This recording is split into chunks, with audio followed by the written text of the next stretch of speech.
Hey everyone, this is your DM speaking, and today the intro is going to be a little weird because by some Herculean feat, the extended hard drive that I keep all of RollBound spare files on decided to jump off of my desk and die. I am going to be able to get a data transfer to get a lot of that stuff back, but until then, we're going to have to be running a little bare bones. I'm going to have the crew record another intro, but we have not met up for another game since this has happened.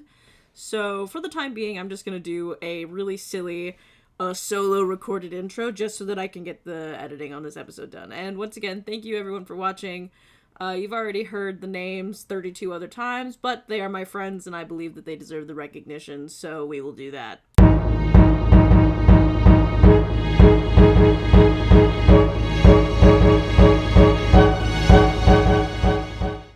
Hello, everyone, and welcome to RollBound. Are you ready for a mania and annoyance-induced introduction of me and all my friends? My name is Chas, and I am the DM for this lovely group, and I'm going to go down the list of our Discord server and introduce everyone. First off, I have Mickey, who is bound to the role of Emiko. Next up, I have Joey Kinsey, who is a Phoenix local game designer and voice actor. He'd want me to say that, and he is bound to the role of J. Elwood.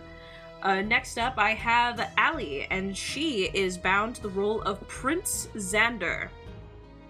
Next up, I have Minnow, and she is bound to the role of Vivian Deshays. After her, I have Groove, who is bound to the role of Jonathan Oneros Phage, or Johnny. And last but certainly never least, I have Dakota, who is bound to the role of Lysel. Episode time. Okay, my last deranged thought, because I forgot until I started editing the episode.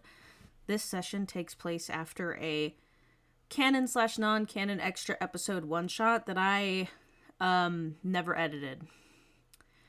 Because there was a lot of chaos going on and people coming and going, and I ended up not liking it enough to post it. And it's fine, nothing like pertinent to the story. It was just a silly Halloween one-shot, but if the beginning of this is confusing, that's why. Yippee. I require everyone to stop dying.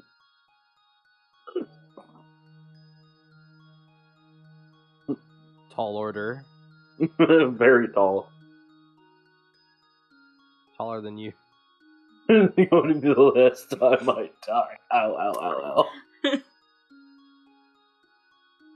You all wake up from your long rest again after having a very strange night in your dreams. And after everything is settled, really, what's next is up to you. You do all know that the preparations for the circus are being made already. How many days do we have until the circus? Till the main event circus is about 2 days until, like, the actual festivities start. But I mean, surrounding the... I have to look up... And also, did we, finish what we were doing in the Underdark, or... Actually, Mickey, it's called the depth. The depth, sorry. For the most part, yes. You guys, I believe that last session, because it has been a while, did send correspondence. You asked Camillus too, because Camillus is a noble, and he said that he would do so the following morning, which he is currently doing after finding all of the gifts in your house. He was like, "What the fuck is this?" And you guys told him, and he was like, "Okay, I have things to go do now." And he is arranging that for you. But for the Light of the Moon Circus, the main event starts in 2 days. However, there is a basically miniature carnival surrounding it, that is starting today. Also, I'm a liar. It's 3 days, not 2 days. I say this is the perfect opportunity to sneak in and join the circus. I agree with you.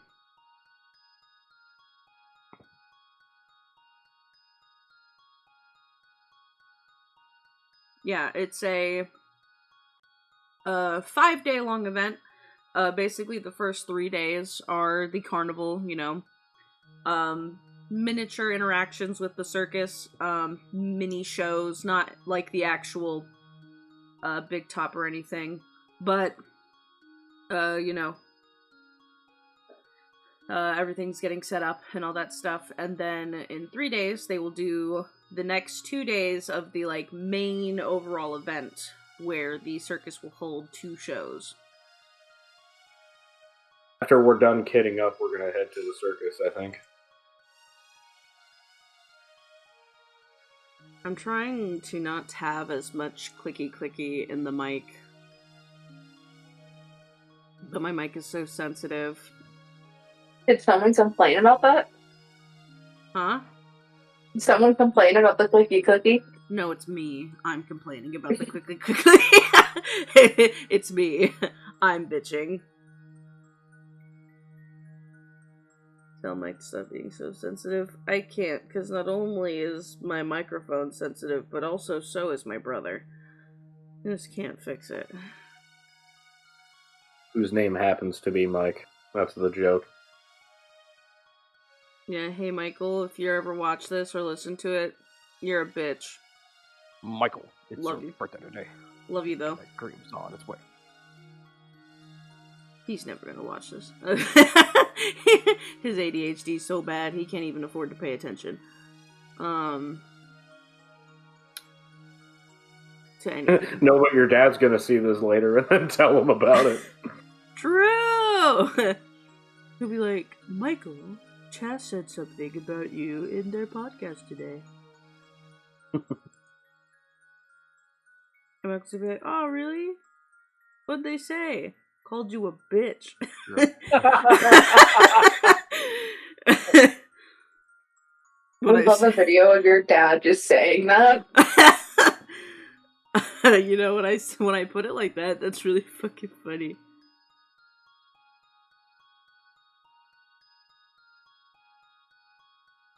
So, the Light of the Moon Circus / carnival is set up outside of the main gate of the city of Snow's Reach. It's a little bit off to the side. It's nowhere near Snow's Reach's walls or the mountains. It's in a wide open space. It is about an hour's walk away from your house, maybe like an hour and a half. You guys have ways to make that a little bit faster. And it's also very hard to miss, because once you reach the city limits of Snow's Reach, you can see the large blue and pink big top tents that kind of spire into the sky. And then you also see the collection of smaller little tents and stalls. There is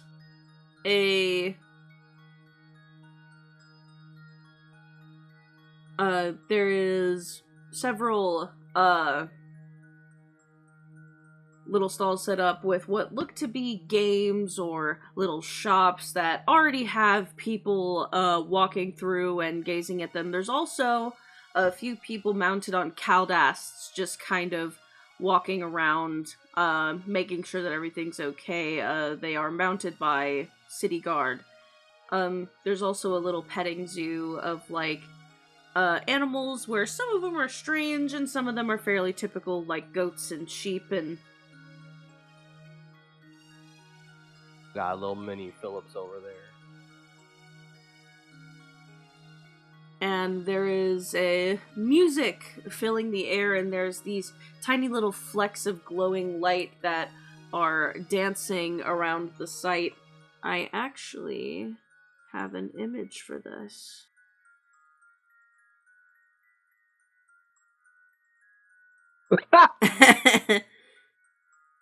Yeah, there are boxes and crates of like all of the like supplies that were required to set this up. They're all kind of stacked semi-neatly near the petting zoo. There are the smell of like both sweet and savory food kind of like permeates in the air. And there are people and including children, like, running around, playing in the snow, and running through and in between the market stalls.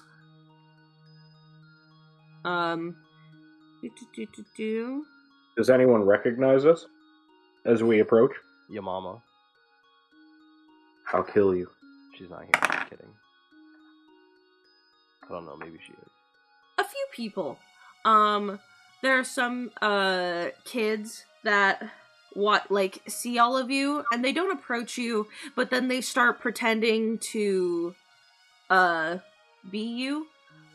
You actually see a set of siblings, one of them a young girl, and then the older one being a boy, and the young girl starts like punching at her brother and like kicking him, and she takes this little like piece of like bark and like slides it over her face, and she's like, "Ha! Hiya! Hiya! Hiya!"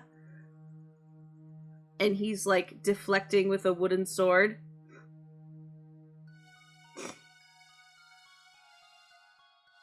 Oh my god, they're adorable.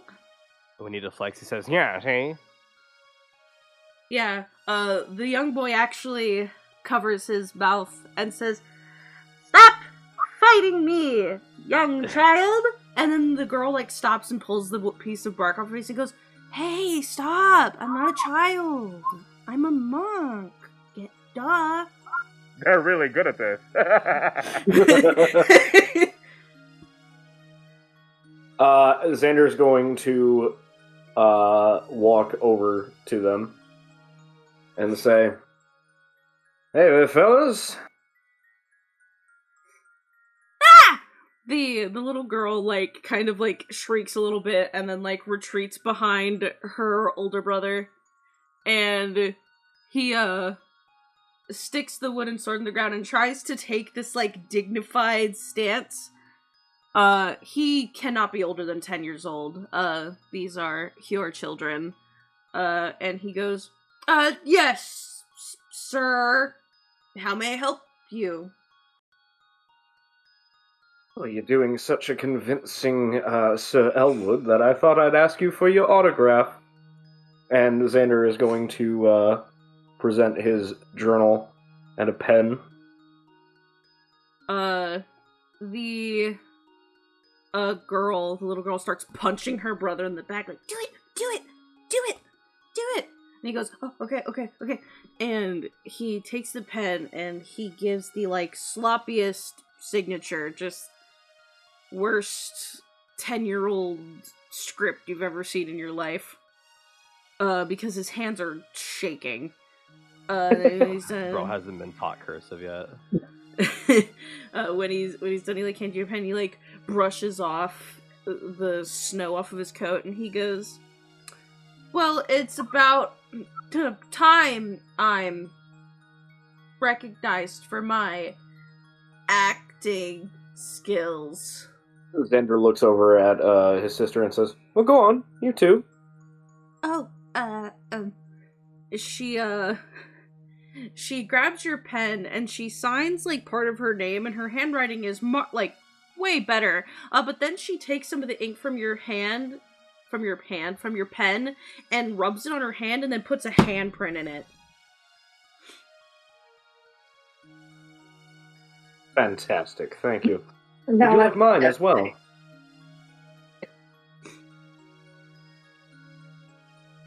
Oh, repeat that one more time, Xander. Xander asked if they want an autograph from him now. The little girl starts jumping and goes, "Yes, yes, yes, yes!" Yeah, Xander will sign whatever they want him to sign. Almost whatever they want him to sign. Yeah, the girl asks you to sign the piece of bark that she's using as a mask. Okay. And That I will do. the boy asks you to sign his sword. Absolutely. And then they both giggle and run away without another word.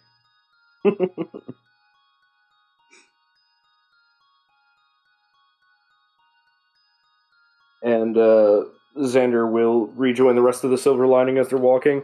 and kind of like tap Emiko's shoulder, and like he's trying to be kind of low key, but as he gets Emiko's attention, he's like, "We have fans."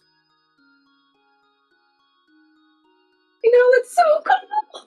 So cool.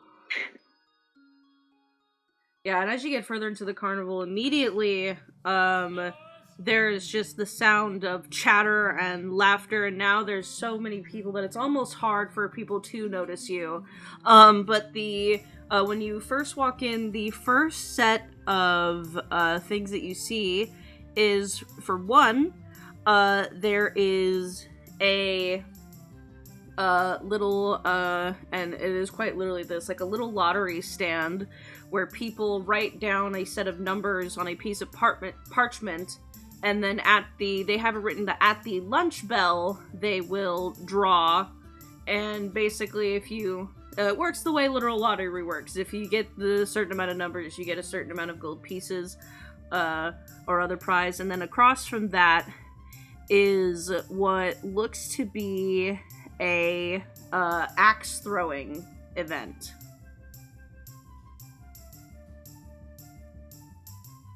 Xander kind of nudges Sir Elwood and says, "I mean, come on, man. You gotta show him your axe throwing skills." I haven't thrown an axe in... Oh, jeez. How long have we been adventuring together? Oh, come on. You're Sir Elwood. You're a proud knight of Redka and the most badass warrior I think I've ever met in my life. If anybody can throw an axe at a carnival. I suppose I'll try, and I pull out one of my own axes. Yeah, I think you have to use the ones that they supply. Well, why the fuck would I have to do... You know, okay, I'll do it. Yeah, you approach the tent, and there's this little gnome manning it, and he has a singular tooth. There are no more than one. He only has one. And he has like slicked back, messy, obviously curly when it's not tied back black hair, and he's standing on a stool to meet most of the people's height. And he's like, "Well, step right up. We need at least one more. I am going to do this so well." Alrighty, shiny man. Are you going to participate in the axe throwing event? He called me shiny. Yes, I will.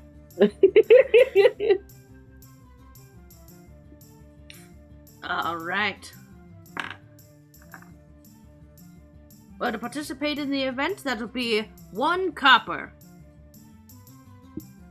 Shit, does anybody have a copper on them? Can you break a gold?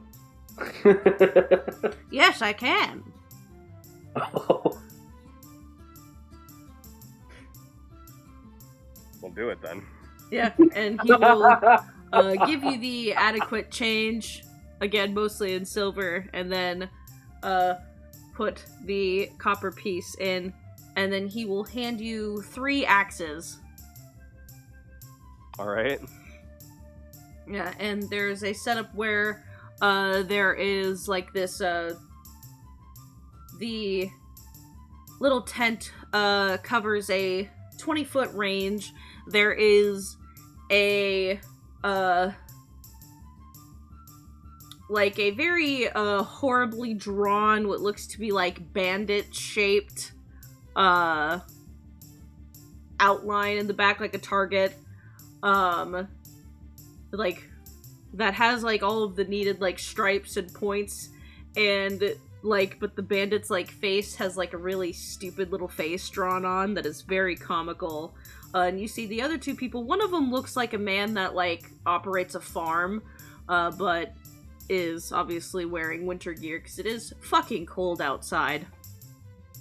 And the other person joining is this very small halfling woman who also needs to, in order to see the range properly, stand on a stool. Wild. And he says, "Alright, best of 3. And, Gelwood, I need you to make me a... I'm gonna get 3 bullseyes. I'm telling you right now. Alright. I don't know. I don't think these people know who I am. That's a natural 20 for a 29, followed by a 25, followed by a 24. Alright, so... Even if I take off the belt, that's only -2 on each of those. So, for the first one, since you got a natural 20, that is definitely a bullseye. You nail it right in the middle of the target. And when you hit the target directly in the middle, it makes a funny noise. Like, you hit it and it goes...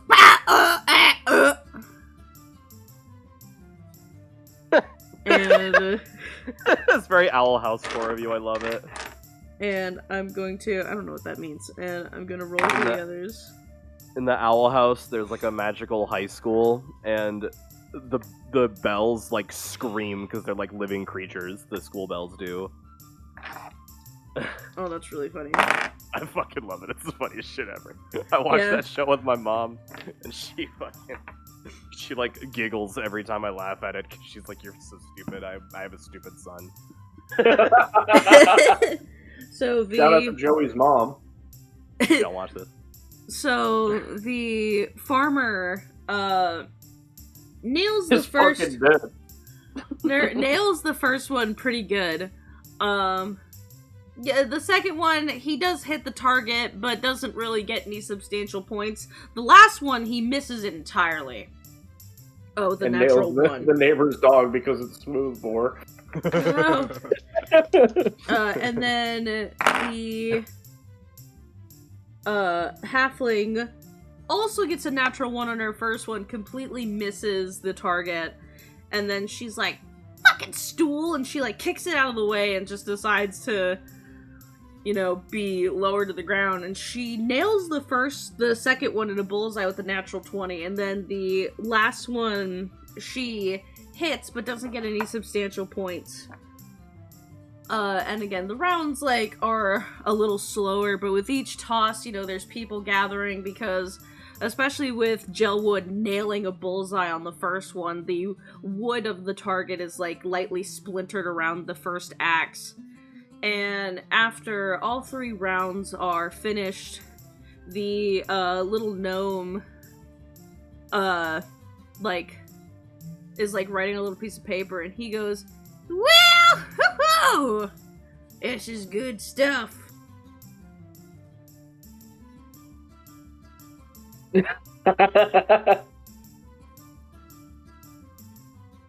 I was just happy that I got to reference Gelwood's fucking character trailer. What about my character trailer? Oh. Yeah, because you did a modified I own a musket for home defense. Yeah. I remember. Miss him entirely because it's smoothbore and nail the neighbor's dog.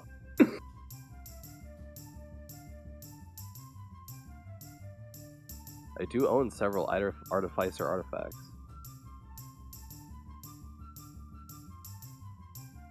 Or home defense, might I add.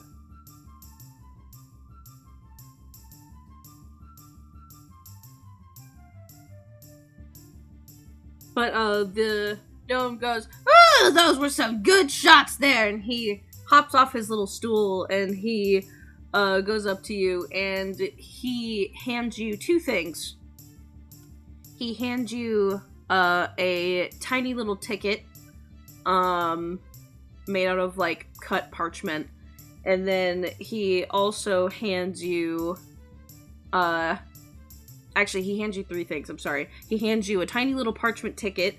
He hands you, a tiny little coin purse.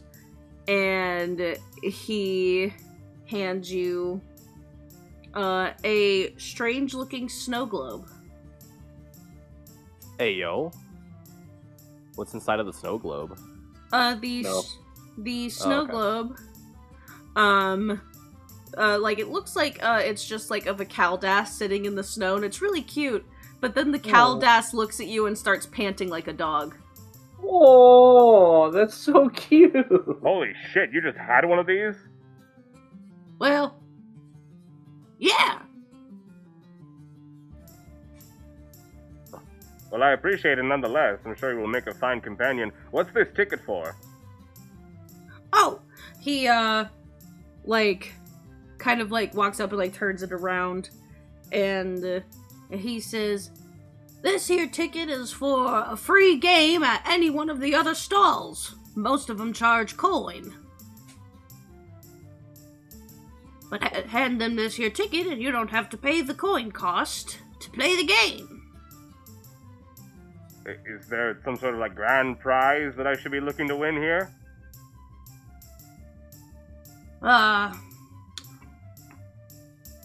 You mean at any of the other games?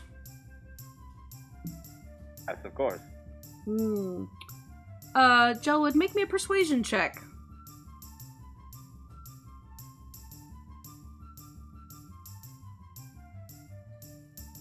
I just so happen to have proficiency in that. 25. Yeah. He goes, "Well,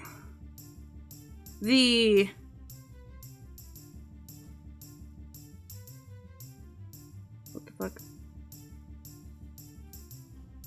Oh, okay. I'm silly. Well, I would say that the best prizes are from either the Find the Familiar game or the Strength test. The other ones are good too, but if you want the best ones..." And, this guy looks like he's, really not, he's being really sneaky about it. He looks like he's not even supposed to be telling you this, but he was just, when you were asking him, he looked over at the axes that he, one of, his helpers, who looks to be a younger gnome, probably someone of family, is trying to, rip the hatchets out of the, rip the axes out of the target. So he looks at that and he was just so impressed that he's like, "Alright, I'll tell you where the good shit is. I'll tell you where the good shit is."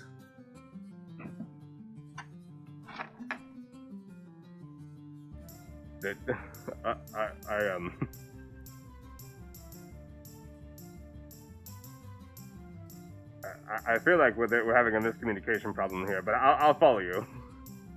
Oh, my bad. But he points down the way and says, "Most of them are pretty obvious. Just go down that way and you'll find the Familiar game as well as the Strength test. That's where you get the good prizes. For me, it's just a snow globe."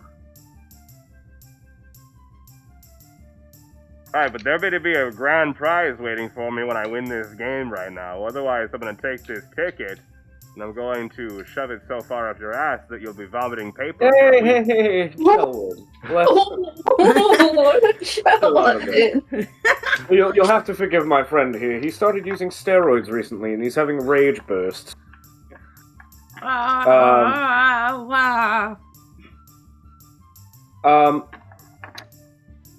My friend, you didn't hear a word of that, and I'm gonna give him a gold piece, and we're gonna walk away. I don't like being grifted at carnivals. I don't like being grifted at carnivals. Jelwood, this man is currently running a carnival in one of the coldest places in all of Teosia, probably working for minimum wage. Cut him a little bit of slack, yeah? I don't feel cold. I don't think I ever feel cold, actually. Regardless, I'll cut him some slack. But there better be a fucking prize waiting for me. I'm sure there are prizes, but nothing that we're sort of used to. We're adventurers. These are just citizens. That's fine. You're not gonna give us, He gave you a fucking snow globe with a Caldast in it. It's cool. The Caldust and the snow globe pants. He is very cool. Look, it's just like a little Levi. Little what? Levi?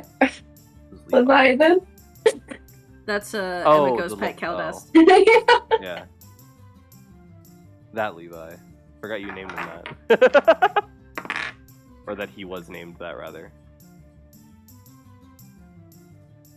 Yeah, but since those are further down, a few more things you see. You see a very, elegantly, I should say, no, that's not the word I'm looking for. Exotically decorated, goodness. I have something caught in my throat, and it won't come out. You see a very exotically, decorated little tent, and it has, it's a confectionery, tent. There's, this woman wearing, a very, strange, like, poofed out dress that has fluff at the bottom of it and also fluff at the collar. She has her hair done up in this really, wacky updo that's like, old French monarchs, like that crazy, like, wig hair that's like 3 feet tall and has the little ringlets over the collar. And she has like doll-like makeup, and the little kids seem to be like eating it up. They're like, "Yes, take my money, strange lady. I want your candy." But Bro. she I is. don't like that phrase. I don't mean like that. But she is very strangely dressed, and so, like, people are just like, "Yeah, you're weird. Take my money." There's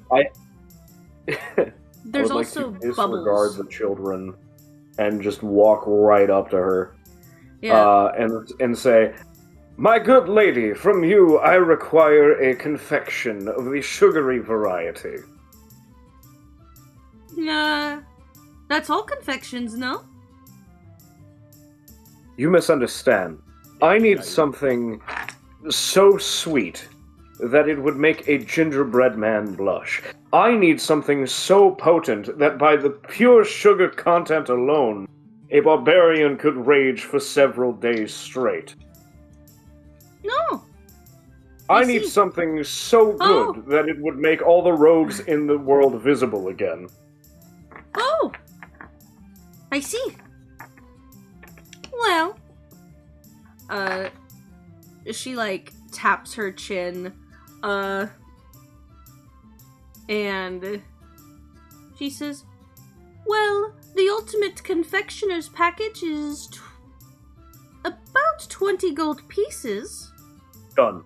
20 gold on the table. Oh! And, there's this like, you're not sure from where, but there are just kind of bubbles filling this tent, and she kind of, like, wafts a bubble over to her, and she takes a very, very long and, like, very overly painted and decorated nail. Like, the nail is, like, very long and then has, like, little pearls and stuff on it, and she pops the bubble with her nail, and this big basket of candy just appears and falls into her hands. And she goes, "Here you go."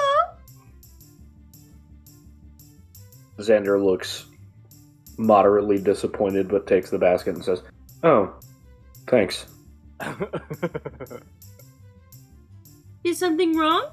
And she, like, cocks Oh. her head to the side. "Oh, no, it's fine. I just thought that, see the whole process of making cotton candy or fudge or something. It's Oh. fine." "Do you want to?"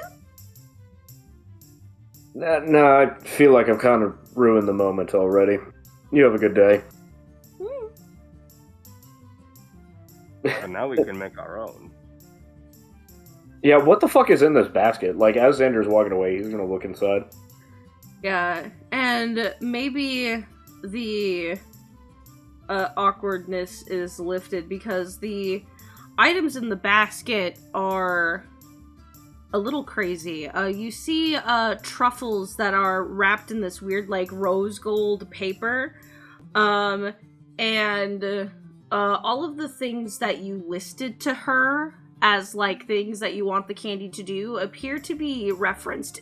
Excuse me, God, I don't know why my voice keeps doing that.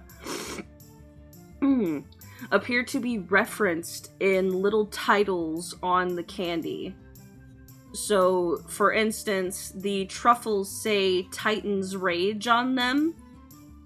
And then next to it are these little, like, gingerbread men, that, are, like, painted like they have, like, leather armor on them, like the frosting, like, makes little hoods on them and little belts and buckles and stuff like that.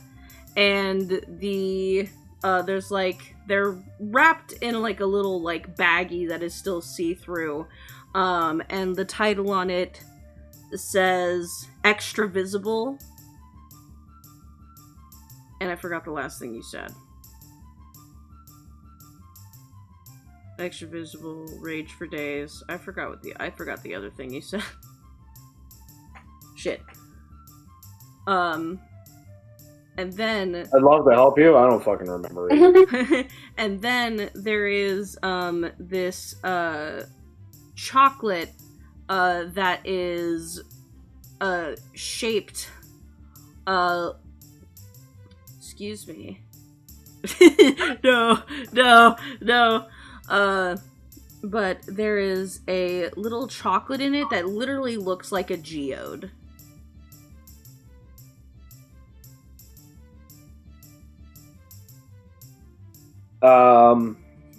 Xander sees all of this and kind of gives like a half smile from, you know, the cleverness of the puns that have been made here.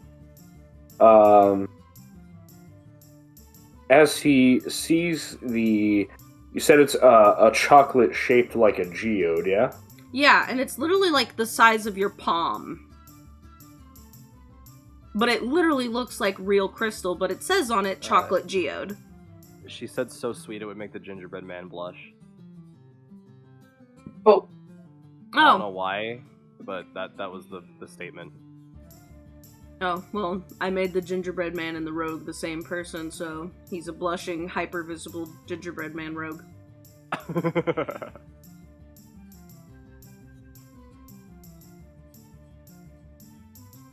Yeah, how many of the Geo chocolates are there?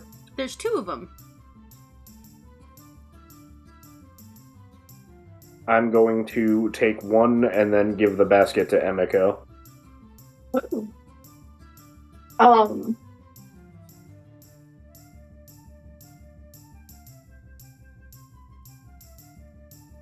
you said this candy makes like someone extra visible. That's what it says. Okay, I want to eat that one.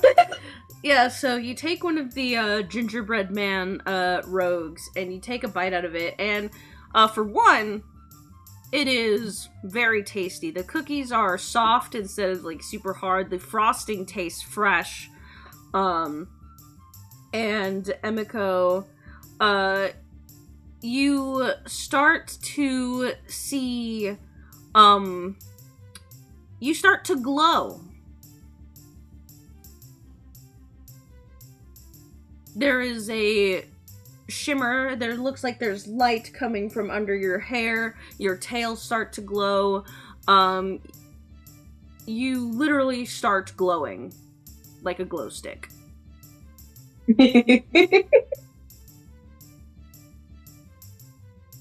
You are now incredibly visible. Well, it looks like I'm not doing any stealth missions anytime soon. Yeah, sorry. I was trying to be dramatic in the hopes that we would get some super fancy candy, and I suppose we did. It is very, very sweet.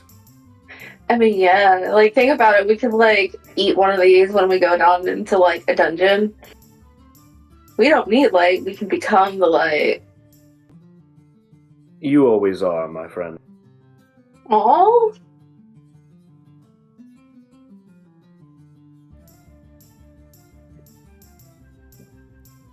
But yeah, I really hope I didn't make that woman feel bad. I wasn't trying to. I was just... I forgot where I am, to be honest. Yeah, well... Drifted. Carnival. It's not really grifting. It's just they're doing the jobs. Carnivals are supposed to be fun. Oh, don't take me wrong. I'm having a great time. I was really hoping for fancy but mundane Ken. Oh. So you didn't want it to be magical? Not really. I mean, don't get me wrong. I'm very pleased. But chocolatiering is its own form of magic. You know? Xander, make an Arcana check. Fucking not good, too. Wait, no, I have a modifier. 6. No, I lied. It's not 6. It's actually, I'm not proficient, so that's 3. Okay, well, honestly... Well, I don't know if any of these are magical. She's gonna hold out her bag of roulette beans and have Xander pick one. What is this exactly? It's candy. Oh. Okay. Xander looks for a green one, and we'll take that. And do you eat it? Yeah. It is caramel green apple flavored. Oh, that's quite good. And you get this, you feel like a strange sensation wash over you for a moment. And then you feel very warm.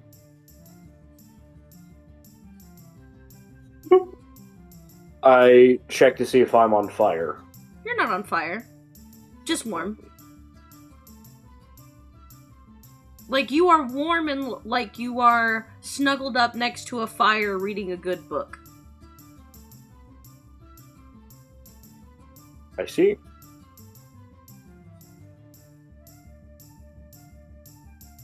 I think he kind of smiles at this. Says, "You know, I think I've gotten a similar feeling from the last time I had rum balls, but these are very good." Yeah. Also, I'm just gonna give it to you. The geode chocolates are not magical. Oh, gotcha.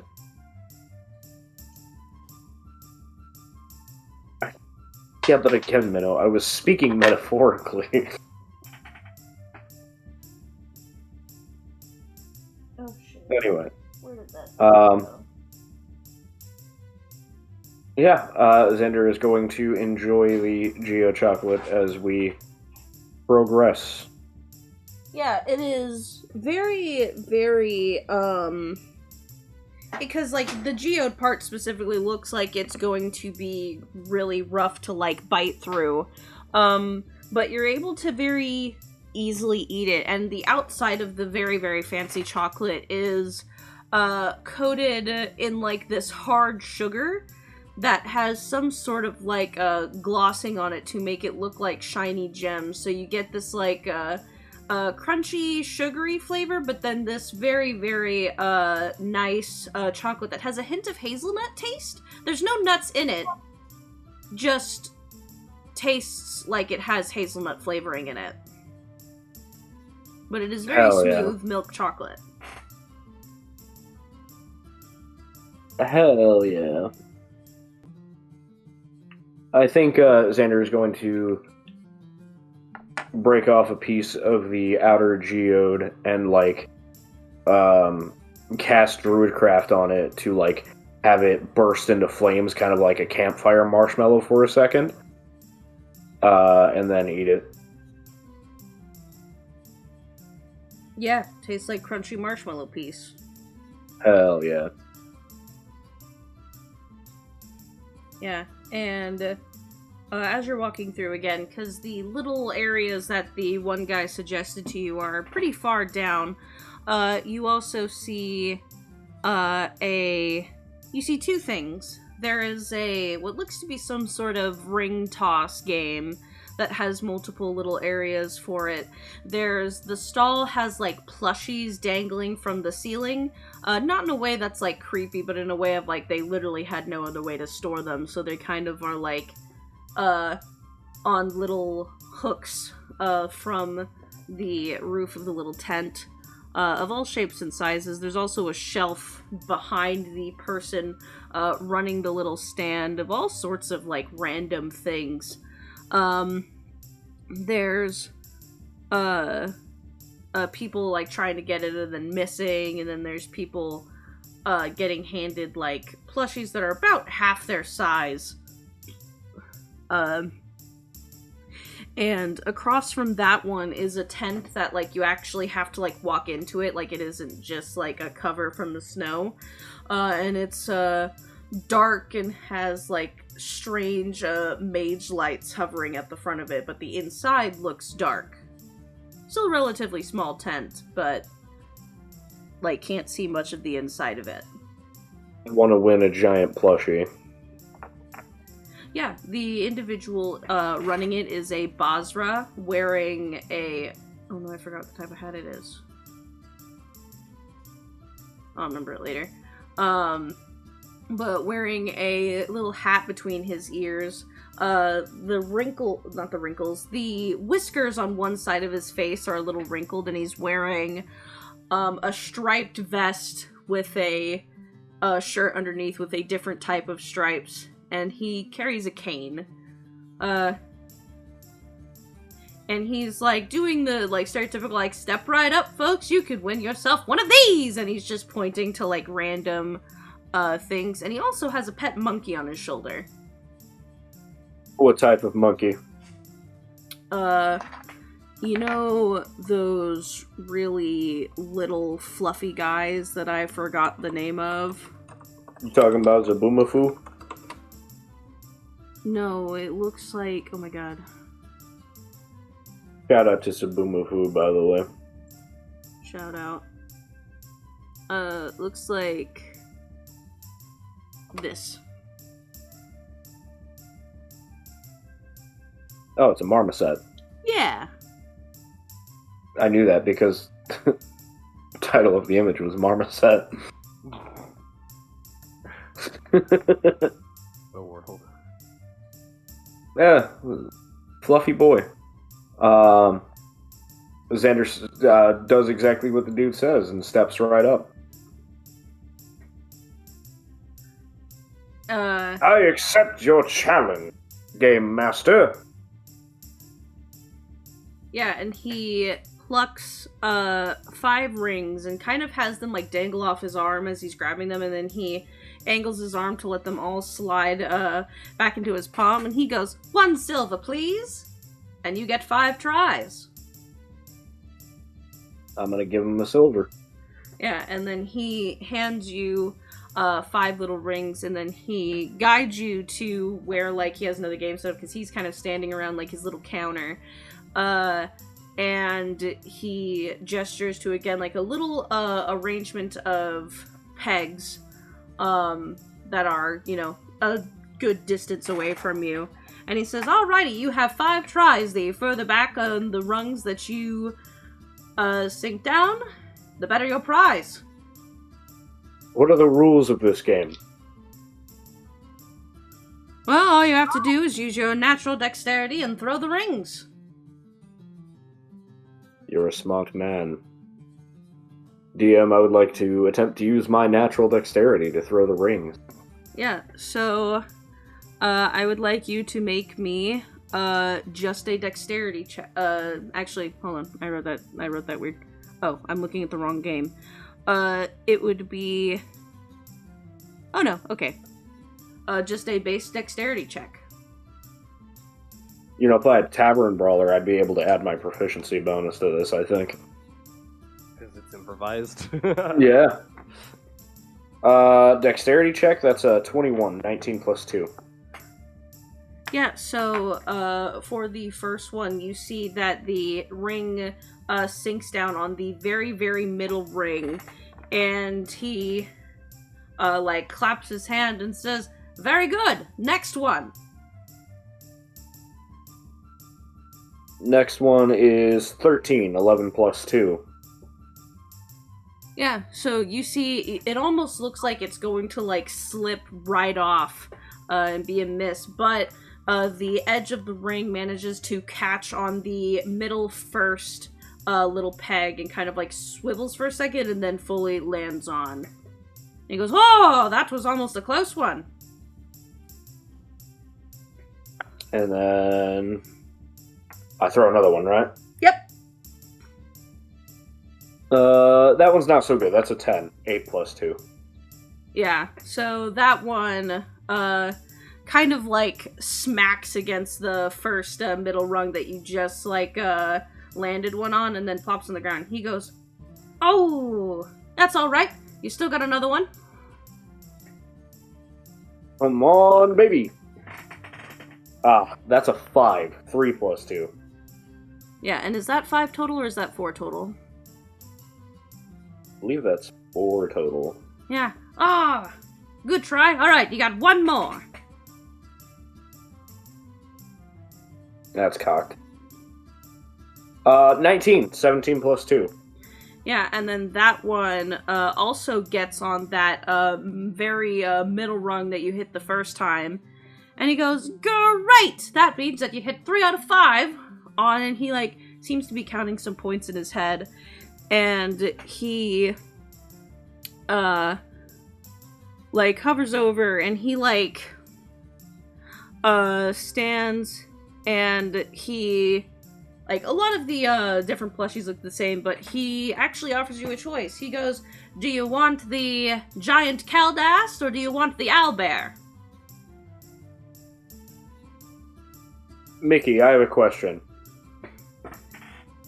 Yeah. Based on Xander's knowledge of Emiko, would she appreciate the Caldast or the Owlbear more? Probably the owlbear because she has a real one to cuddle now. True. Xander thinks for a moment and says, "I choose the Owlbear." Great, and he pulls down this giant, brown, it's about half the size of Emiko herself. It's in, like, a sitting position and has, like, actual, like, kind of shimmery eyes made out of a slightly harder material, big owlbear plushie.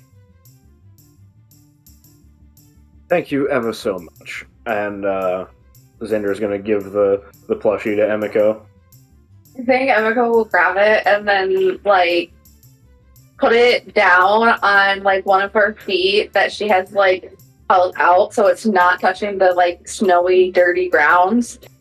And then look up at Xander with, like, "Are you fucking kidding me" expression, and then, like, looking down at this huge thing that's half the size she is.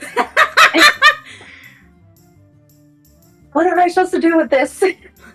I love it. Thank you. It's like the best thing I own now, but where am I putting it? Well, I can keep it in our bag of holding if you'd like. Better not, actually. There's a lot of messy stuff that goes in there. I'll keep it in my ring. Keep it in the Thank back, you. preserving. No, that's where the messy things go. But if it goes in the bag, it'll be preserved. We It have won't be no messy. messy stuff. And then he goes, "Any of the rest of you want to give it a go?" I will. You're probably gonna do so much better than me. Good luck. 1 silver piece, please. Yeah, she'll give him a silver piece. Emiko's dexterity modifier is over twice mine. Yeah, and he does the same thing where he, like, very quickly, like, scoops up some rings and gathers them on his arm and then tilts his arm down to gather them all in his hand, and he hands you them. So I need you to make me a dexterity check. Okay, just give me 1 second to pull out my character. Yeah. Hey, DM, can I do a thing? What's up? Can we say that the good luck was me giving Emiko inspiration? Yeah. Fuck yeah. You can give Emiko inspiration. It's not cheating. Okay, what's your inspiration right now? It's a D8. Okay.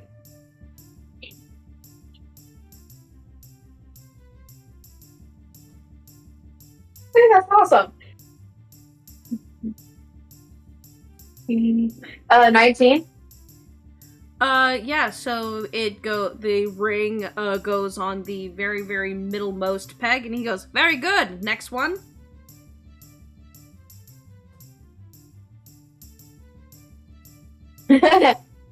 um, 22. Yeah, that one will also go in the very middle, so you sink 2 down in the same spot, twice in a row, and he goes, very good! Again! Natural 20 for, 23. Yeah, so you toss it, and it goes very perfectly onto the, backmost, peg that is completely by itself, and also the furthest one back, so it is, the hardest one to hit. And he goes, yes! Very good! Alrighty, you got 2 more! What? Oh, okay. That was 3. No, it's 5. 2. Oh, that's, crap. 7. Yeah, so you're kind of going from the high of getting the hardest one to get, and you go to do another one, and it just kind of falls into the snow in front of the first set of, pegs. And he goes, very close. You got 1 more. That was 5, wasn't it? Pretty sure that was 4. Emiko canonically cannot count. Because I said, okay, so it was after my natural 20, I said a 22 and then a 7. Oh, I thought, okay, my bad. The 22 Okay. would have hit the middle one again, and then Okay. a 7 would have missed. Okay, my bad. I didn't hear the 22 part. So, I didn't want to cheat. you're good, you're good. Apparently, I didn't hear it either, so... Yeah, and he goes, very good! You still hit 2 in the middle, you still hit 3 in the middle, and 1 on the very... And he, goes and... I interrupted myself, it's fine. And he goes, back around a shelf that you can't see, because he has to kind of, like, walk around this little stand that he has set up. And opens my thing back up. So I have all this written down. And he comes back around, and he's actually carrying a few things. For one, he holds out this little wooden hummingbird that has like a spinning dial on its back, and he cranks it a few times, and then he lets it go, and this little wooden hummingbird literally starts hovering in place, and it looks like an actual hummingbird made out of wood. Is it like painted or is it It's like bare wood? It's mostly just bare wood, but there's like little marble. What are you doing? Stop screaming. You're crazy. You're silly. You're a silly girl.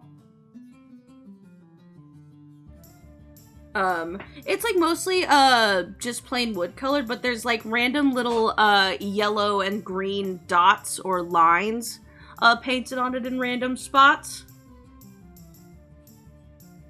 Oh. And when the hummingbird is moving, these these yellow and green lines actually kind of make it look like it's glowing, and it's like purely an optical illusion from the fast pace of it, but it's actually pretty cool. The second one is a coin purse filled with 20 gold pieces. He also hands you another snow globe. This one is a little bigger than... No, it's the same. Sorry. Because he got that from doing the natural 20. This one is about the same size as the one that Gelwood got, but it is a different one. This one is a they're called axolotls. So it's a pink otter with the little frills that axolotl have. And it's building a snowman. Fuck yeah. And when you shake it, the otter starts to move, and it's like papping the things in place. That's awesome. I think Emiko is going to turn to Xander with the snow globe, like holding it out for him to like grab. Oh, it's adorable. What is this creature? Those are axolotls. Axolotls. They are native to license. And colder climates, usually. Oh, it's adorable. Yeah, and it's bright pink, too. So it's just this little pink otter with frills on its face. And again, every time you shake the snow globe, the otter's arms start to move. Almost like it's like, perfecting the shape of the snowman. Xander is going to get a sort of devious expression on his face before looking to the rest of the members of the Silver Lining and says, "You know what this means, right? Each of these game stands probably have their own special snow globe. We should collect them all." Yes. Oh my god, y'all finally found out the theme of the fucking games. Wait. That must mean that the strongman competition has a super special awesome snow globe. Probably. Let's go check it out. Yeah, and not that you We're gonna guys go can't... find the hidden bell bullshit. Alright, and again, not that you guys can't come back, but I'm asking before you go, do you check out the dark tent on the other side, across from this game? Oh, absolutely. Oh yeah. Cool. Again, not that you can't go back, I'm just asking if you do it while you're in line with it. It's filled with murderous space clowns. Roll initiative. I'm hoping Okay, like a see? psychic. This is why I fucking hate carnivals. Yeah, you haven't seen a clown yet, actually. Good. You go Something in, doesn't change. and Fucking hate clowns.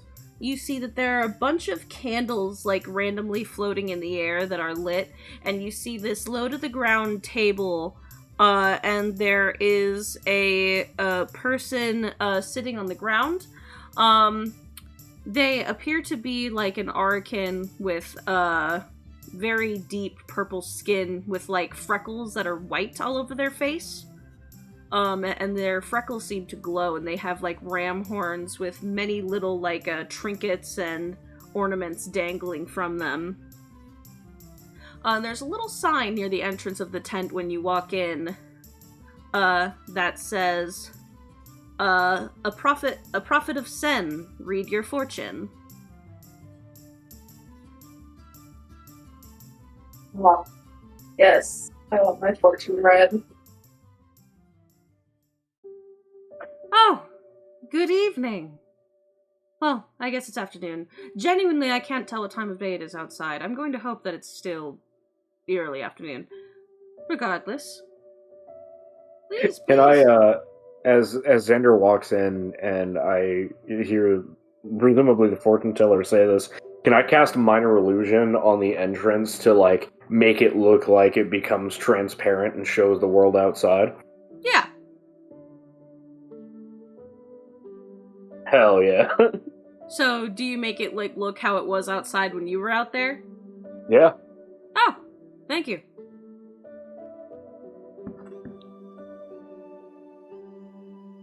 Although I'm sure it's really weird because despite the fact that you'd be able to see it like that, the illusion itself doesn't generate light.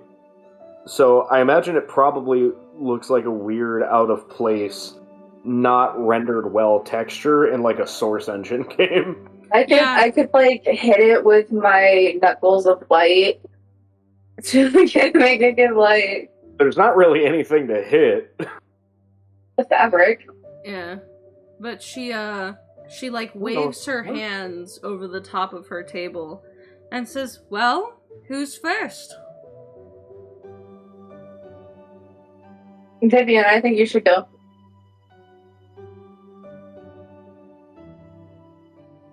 That's the cruelest shit you've ever said. So I don't want to alarm anyone.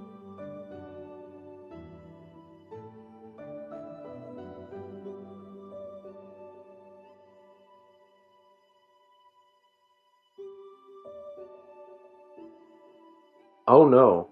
Oh my god.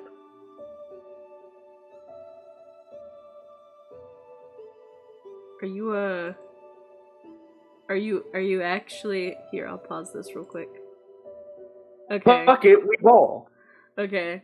Yeah, so Vivian is too busy stuffing her face with a large fried donut caked in confectioner's sugar.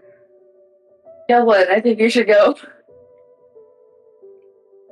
All right. Alrighty. That'll be 2 silver, if you would. Oh, Christ, you guys are asking for small denominations. Here, and I get no, fuck, I need silver. You already probably have have silver. silver. Now, y'all broke a gold earlier. You have silver. Oh yeah, that's right. I forgot. Okay, yeah, I give her 2 silver. You literally have 9 silver right now. Also, I love My it when bad. Joey stops covering his mouth to do the Gelwood voice, and it gets like 3 times louder.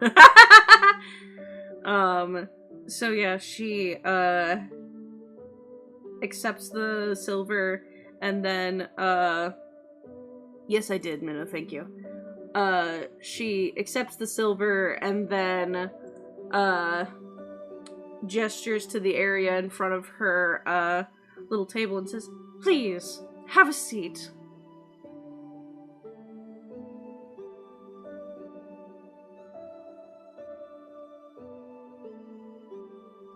Makes this all easier, after all. And does Gelwood take a seat? Yes. And then she says, "So, for this to begin, all you need to do is relax and try not to think about anything too hard. Now, this can go one of 2 ways. Either I can give you a general fortune, or you can ask a question about something in your future."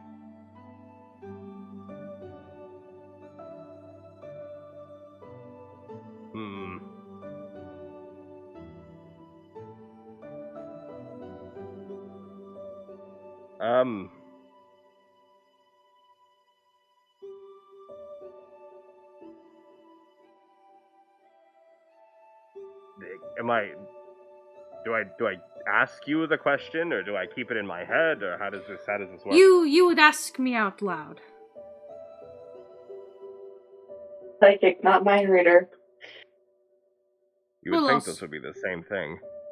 Well, so I don't like probing other than the general prediction. It's rude. Hey, quick question. What's up? We met somebody at like the start of the campaign that claimed to be a psychic. Is this the same person? Oh no. That lady was old, claimed to be connected with Yerwin, the god of fortune. Again, this is an Arkin, Okay. quite young. I was just checking. I could not remember. Yeah, that lady was old, and like literally, she read your fortune and then fucking left. And honestly, you guys never saw her again. That's probably fine. But yes, if you wanted it to be about a question, all you would need to do is ask it to me out loud. If you wanted it to be general, we can proceed. Just go ahead and do your thing. Yeah, and she, holds out a hand, both of her hands actually, and says, "May I see your hands?" Before she begins, DM, can I cast Detect Magic? Yeah. Hell yeah.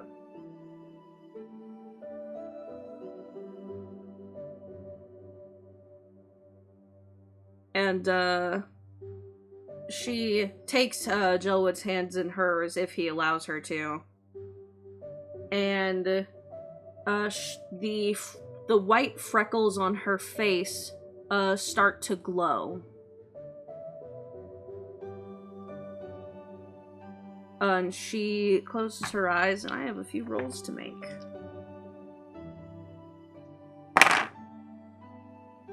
Okay. Alright.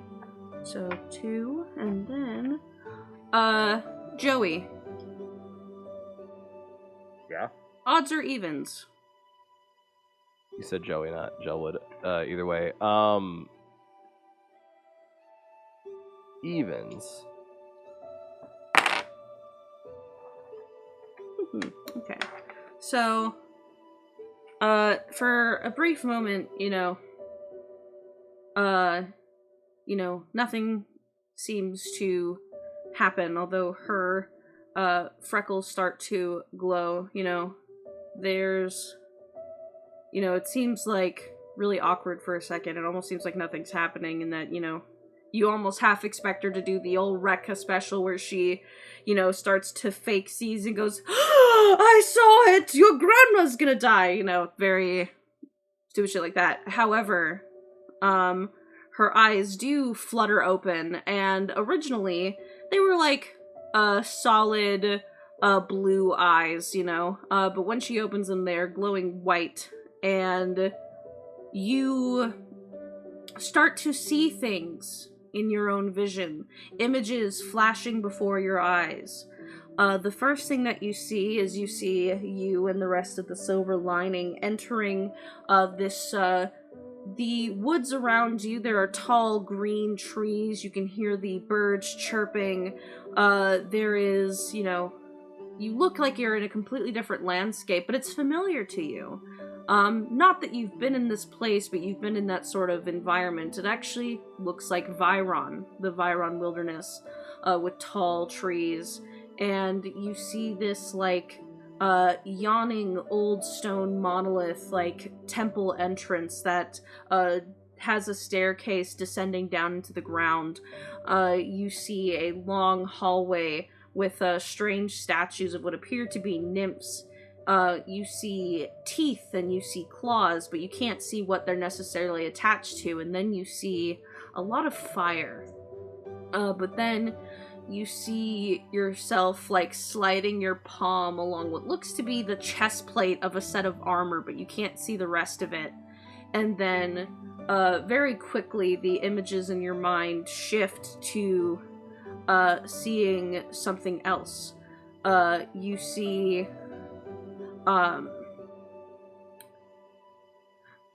the Silver Lining on a boat, heading, you're not quite sure where, because you're out on open sea, but whereas the first set of images were fairly positive, they were still a little stressful, they were very tense, but then the second set of images, you see that the Silver Lining are on a boat, and they have, they all look a little different, though. It looks like some time has passed.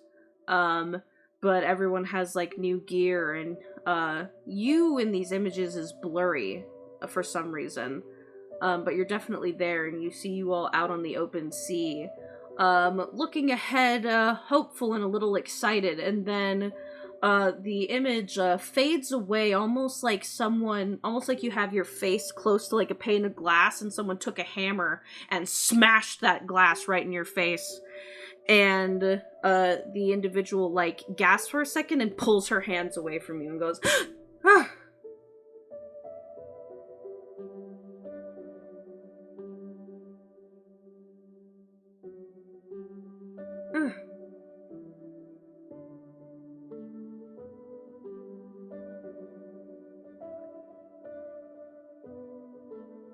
Right then. That was a lot of energy. Did not expect that. I was about to mention it's hard for me to not think of things, and then you went ahead and did your thing anyways. I don't think that was the issue necessarily. She kind of shakes her hands as if they've been burned, and then she calms down and says, well, with this, also, my visions are a lot clearer, so I am now to give you an explanation of what I saw. By the looks of it, you and your party, as I see all of them that we saw in the vision here, go through a trial of some sorts, and it's very dangerous and very perilous and very painful, but in the end you do find what you go in there for, albeit battered and bruised, beaten and broken. The next image was a lot more calming to read, but you and your party travel to another continent at some point in your journey.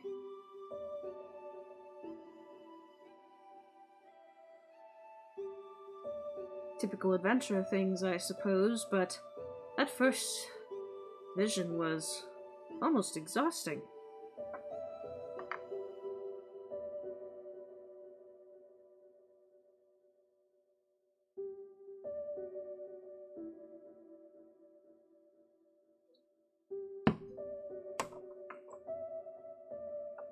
Well,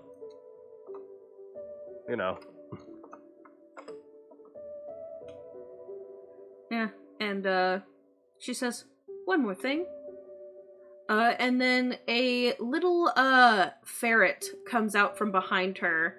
And this ferret also has ram horns with little adornments the way that she does.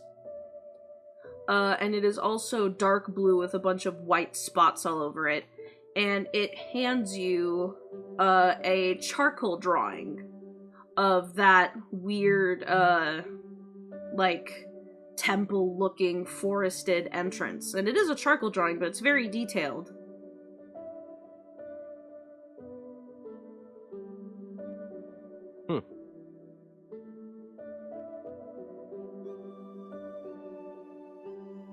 There you are.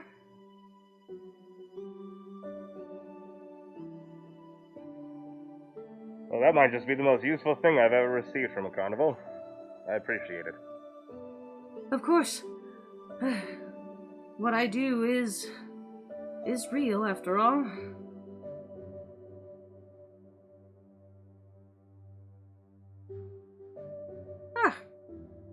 Well then. Any of the rest of you want to have your fortunes read?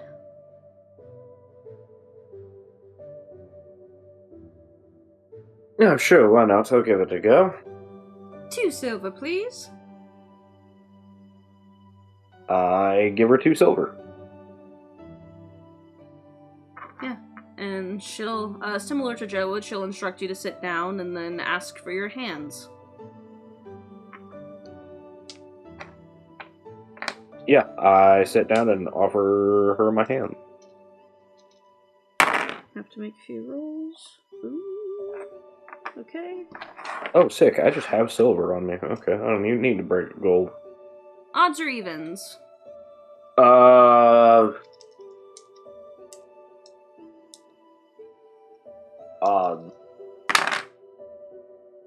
Ooh.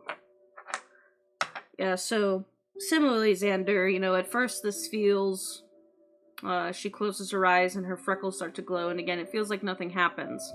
It's kind of awkward for the first, 20 or so seconds.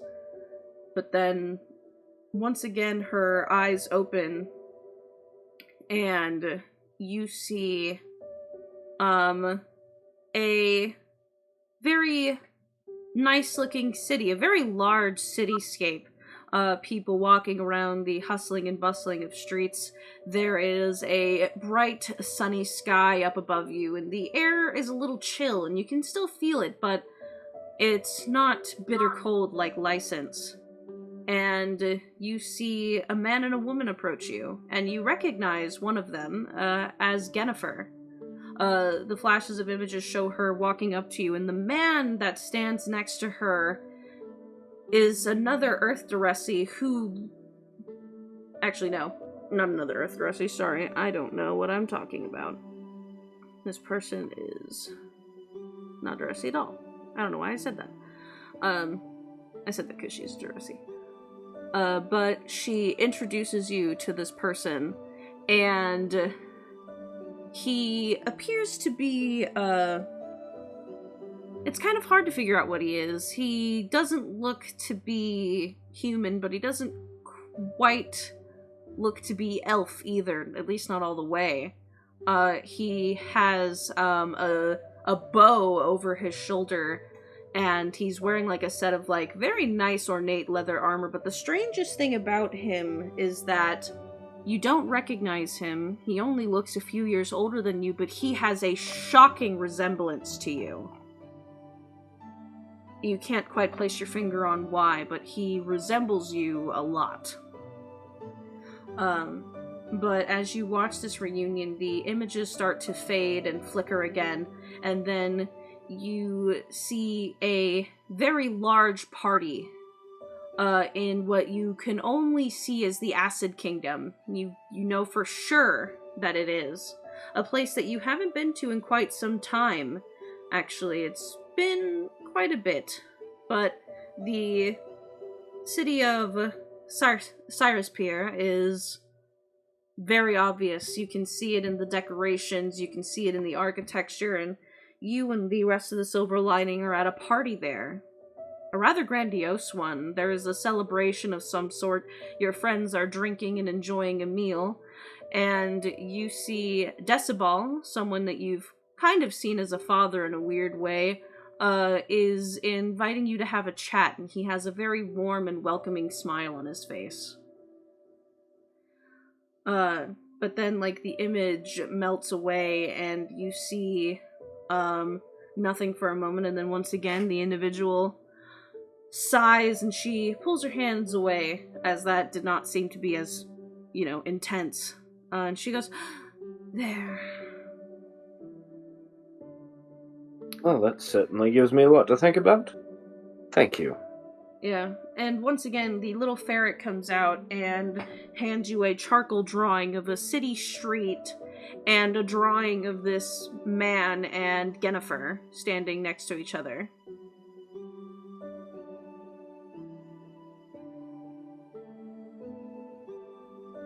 Charcoal drawing. You said it was of a city street? Yeah, like it's a picture, almost like a first-person perspective of Yennefer and this individual who you don't know, who strangely looks like you, standing on a city street.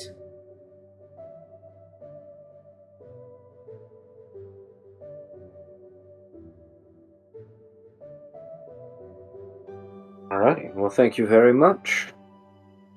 Of course. And do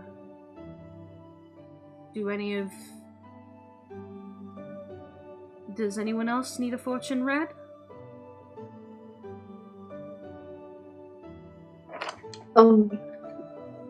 I guess I'm next. Alright. As in typical fashion, 2 silver and have a seat.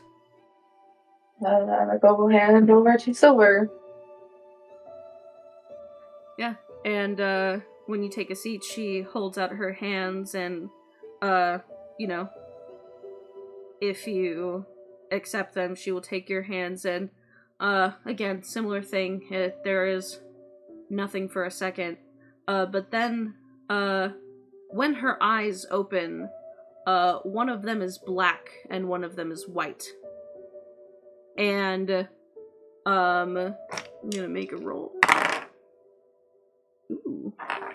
And then Mickey, odds or evens? Odds.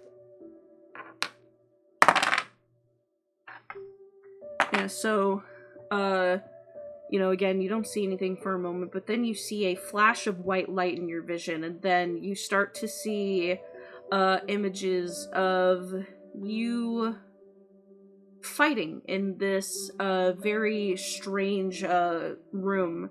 There's water on the ground. You are definitely underground or in a dungeon of some kind, and you're fighting these strange creatures again.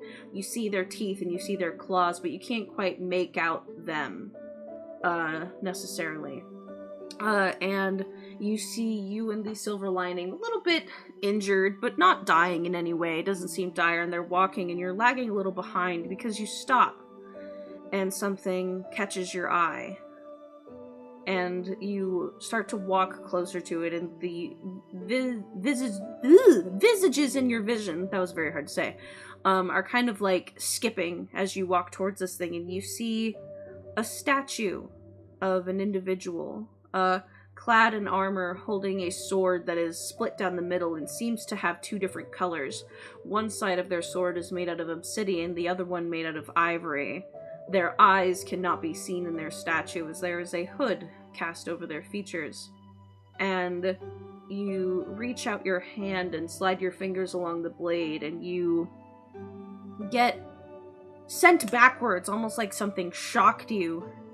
And you hold your head in pain, and you're kind of like, it looks like you're trying to resist some sort of effect, and you pause for a moment, and you like lift your hands away from your face, and you like look around, very confused, and then you look at your hands, and you notice that on your arms, some of the blackness, the necrotic energy that has tainted your skin starts to fade away a little bit, and your ears perk up in surprise, and your tails wag a little bit. And then you kind of get this, like, your shoulders kind of push back in resignation, and you look up at the statue and nod, and then run to catch up with the rest of the group, pulling your sleeves down. The second, as that vision fades, another one comes into view, and it shows this extended battlefield. You're not quite sure where it is, and it is so dark outside that you can't make out anything other than the moonlight and the light silhouettes of trees. And you see yourselves fighting these horrible creatures with fangs, humanoid in nature, that lunge at you with their own claws, and you rake your hands across it, literally using your regular claws instead of weapons. And as you trace your claws down these creatures, they leave a trail of radiant light before they dissipate. Some of these creatures are able to continue fighting, but then some of them literally fade away into like a radiant dust after you touch them. And then it also shows a depiction of you kneeling down next to Xander and healing him, much more effectively than your healing normally is. It seems very effective, because normally when you heal someone, they don't get up right away, but in this case, not only did you heal Xander, but then you lift him back up, and he's back in whatever fight again. And the end of the vision, kind of like if there were a camera, kind of shows you like swiping at it with your claws, and then the vision fades. And once again, the fortune teller kind of like gasps and like pulls her hands away and goes, "Ah! Ah! Ah."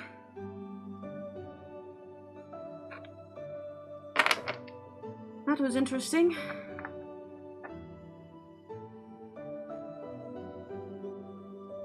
And the little ferret comes out and has a little charcoal drawing of that corridor with that statue.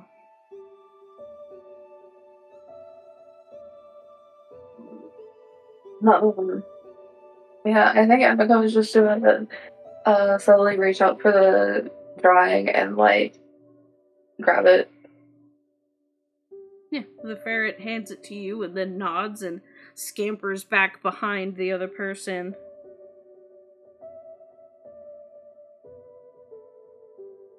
And she looks and says, "You know, that's very strange. That corridor in the first part of your vision was the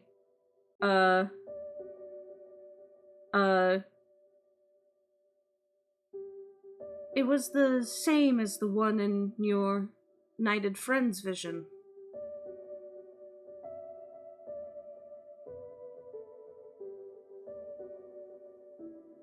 Very interesting.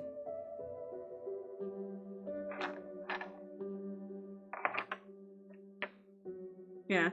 And then, for recording sakes, Minnow is a little, caught up right now. She's dealing with something. But I know that Vivian does want her,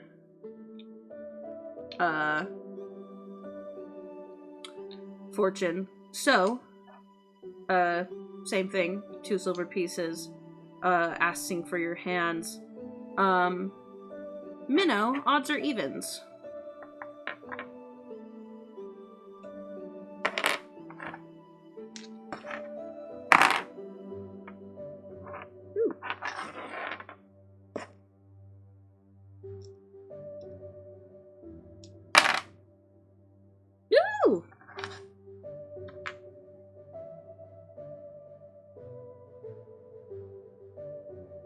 Alright, Joey, give your best Vivian impression. No. Okay, I tried, Minnow.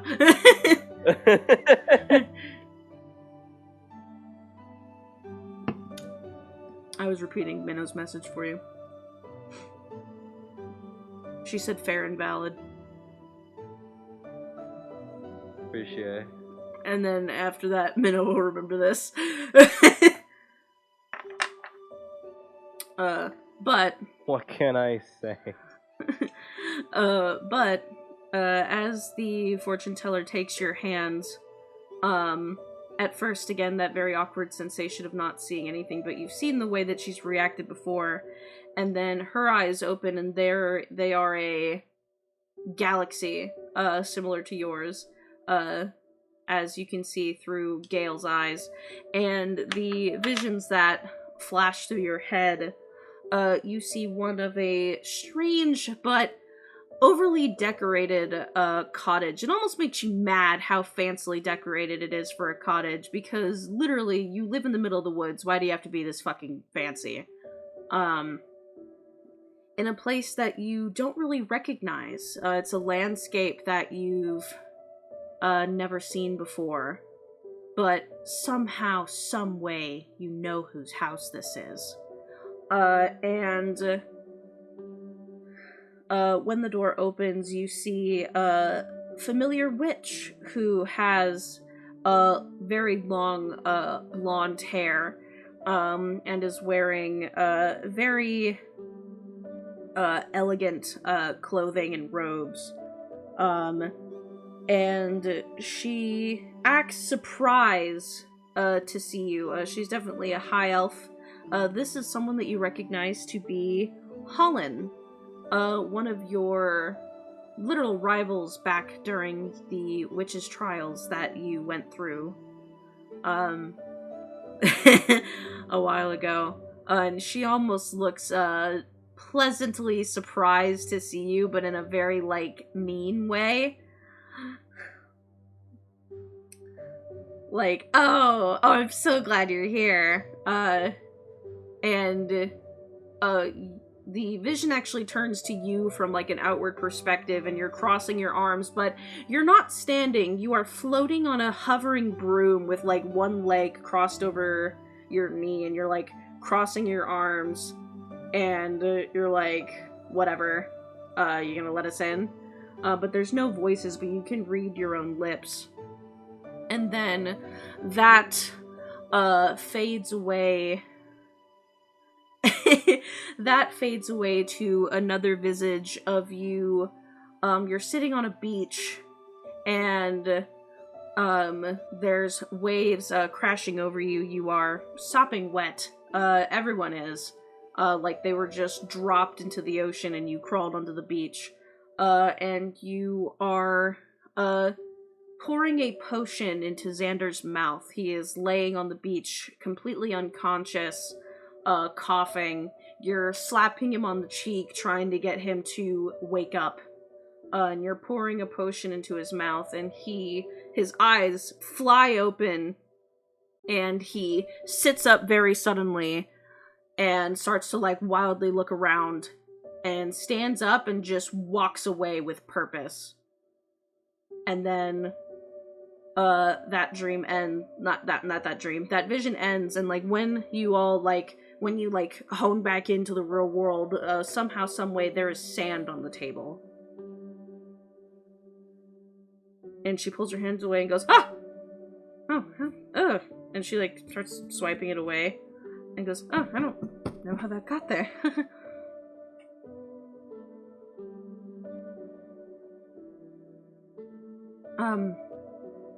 Yeah, and the ferret comes around and hands you a charcoal drawing of the cottage and the surrounding area around it.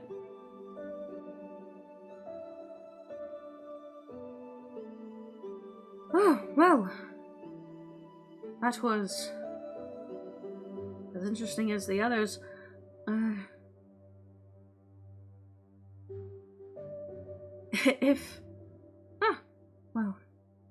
If there isn't anything else, honestly, after all this, I might go on lunch.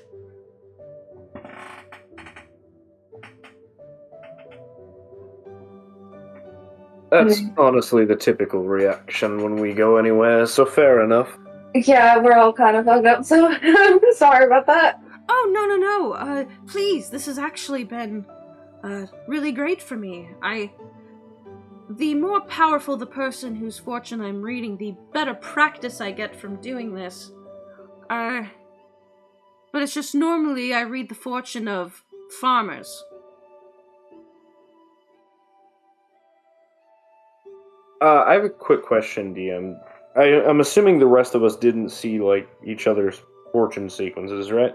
No, you did not. Just the individual. Awesome. Is she getting XP from us? But also, just because it is something you prepped for, Xander, whenever she did start to read, fortunes,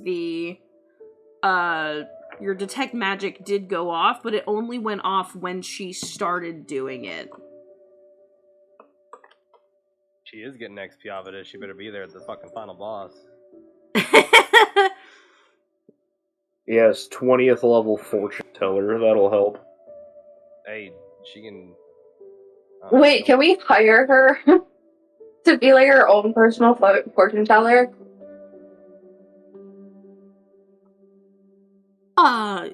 You guys can ask if you could pay her for her services later. That's up to y'all. Yeah, I think everyone would ask now. Alright, how do you pitch this? What do you say? What do you normally do?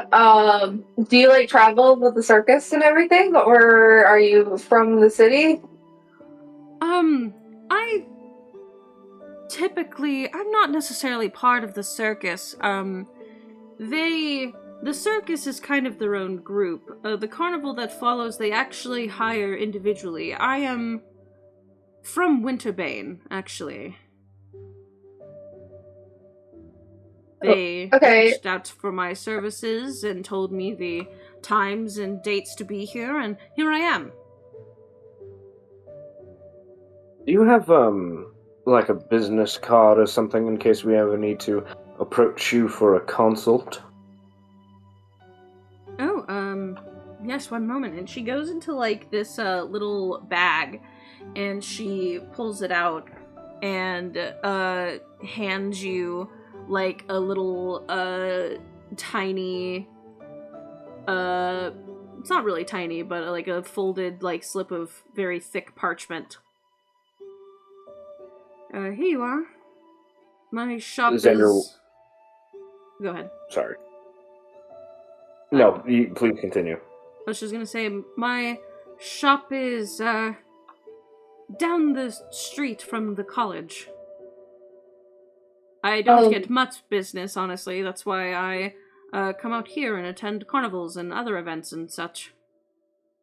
Can I, like, sponsor you? Like, can I give you money to, like, help your business out so you can, like, be, like, on call? Oh. Like investing, like, but, like, we want you to be, like, our main fortune teller. At least I do.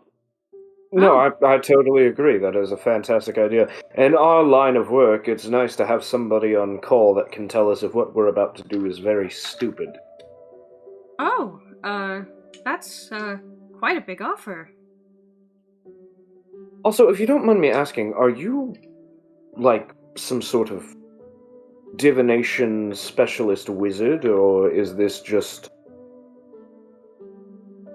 I guess what I'm asking is this just one application of your abilities, or is this the whole package? No, this is all I can really do. Honestly, I don't know how I do it.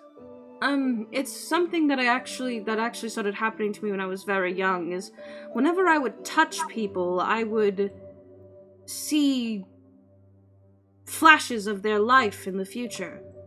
And I didn't realize that's what it was for a very long time until I commissioned the college to give me some answers, and they told me that I had some sort of divination ability, I guess. I'm actually not very good at casting spells. I'm quite horrible at it, actually.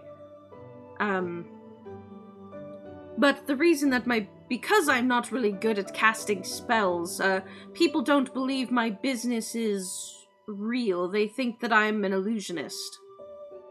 But... Well, that's ridiculous. There are many types of warriors that channel their aether to boost their physical capabilities.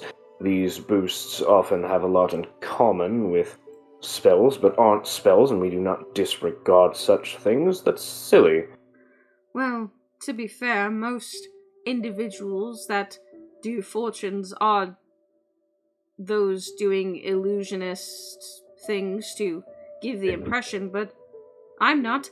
I even trekked across Kelmra all the way to Northreef to go see a priestess of Yerwin to try and get some answers. They were very offended that I thought maybe I got this ability from them. I don't know why they were offended, but they were. Chat. Me. License is the most magically inclined place in Kelmra. Is that a fair statement? In terms of I don't want to say political assets, but it does have the most well-funded magic college on Kelmra, and they do have the Listic Crystals, and they also are the home of the Overseer, so License has the most, resources in magical development and research. Xander is going to unfold the piece of parchment that she gave to me as her business card. What's her name? I remembered it until I went to say it out loud. I have it written down. Let me go back into my carnival notes. Yeah, can you actually put it in, DM references or somewhere? Yeah, this woman's gonna be important. I'm literally going to arrange a fucking scholarship for this woman. I like that sometimes you guys, attach yourself to an NPC. And they don't matter. I mean, honestly, what I find really funny about this is, for the project that Chas and I were working on, I had pitched the idea of, adding another, category of classes in the same way that we have, marshals and spellcasters, but this category would be, for occultists and, psychics and shit, you know? So, the fact that, the first RollBound session that we have after Chas and I have that conversation is yeah, this person fits into that category. I think that's really funny. It's funny because I also set her up before we had that conversation. I know you did. You've had this shit set up for a month now, which is hilarious.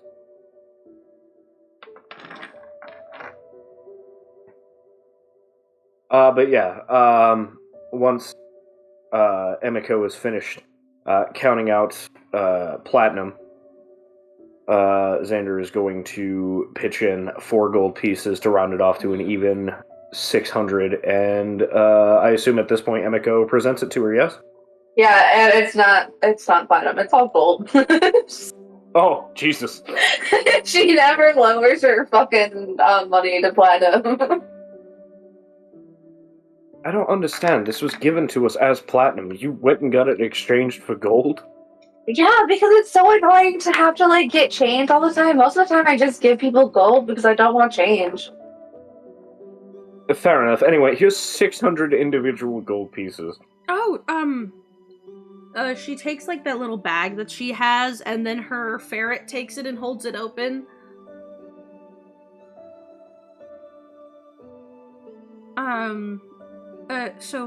Just so that way I don't steal your money, what exactly are you paying me for, in detail? Think of it as a scholarship. For what? Well, you said you wish to learn where these talents come from, yes? In a way, I suppose, yes. I do. Well, I happen to have friends in high places. Think of this as an investment on your store, and I will be in touch with some individuals I know who are more magically inclined, because whatever this is, it's definitely a form of magic. We just don't know what kind. And that's interesting.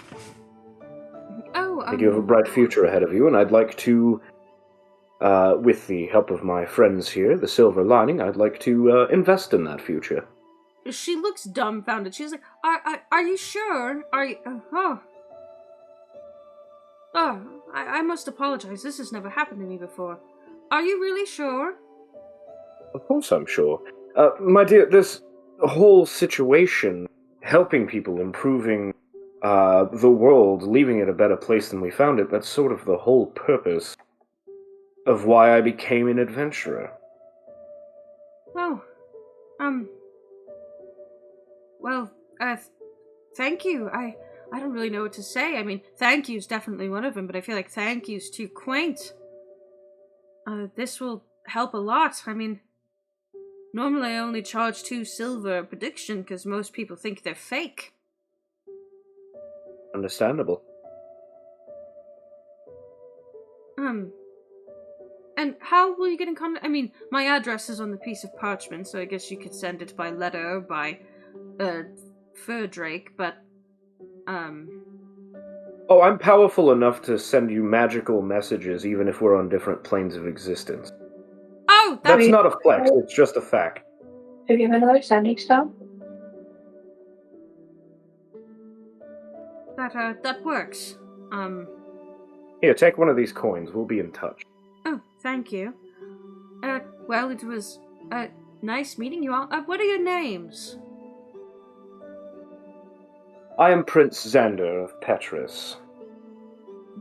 Nice to meet you. Emiko. Hello, Emiko. Sir J. Elwood of Redka. And this is Mistress Deshays. She's sort of digging into some carnival confections right now, so. Understandable.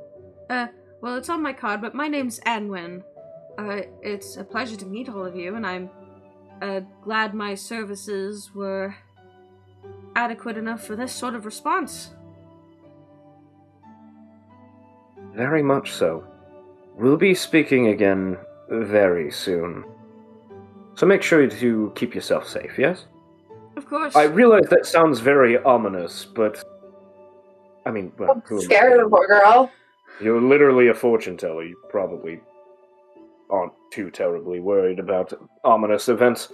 No, honestly, I was wondering why yesterday I saw myself going and getting a very nice lunch. Now I know why. Indeed. Oh, I must say, Speak to you soon. my predictions for me are very, ridiculous, and usually only the next day. For I other suppose people, that- I can yeah. see months ahead, but for me, I usually just end up telling myself what I want for dinner.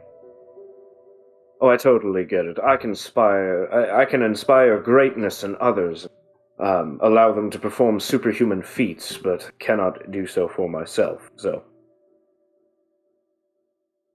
Well, thank you, Prince Xander, and thank you to the rest of you as well. Yeah, I'm gonna go take a lunch and maybe a long nap. Yeah, that sounds good. Good idea.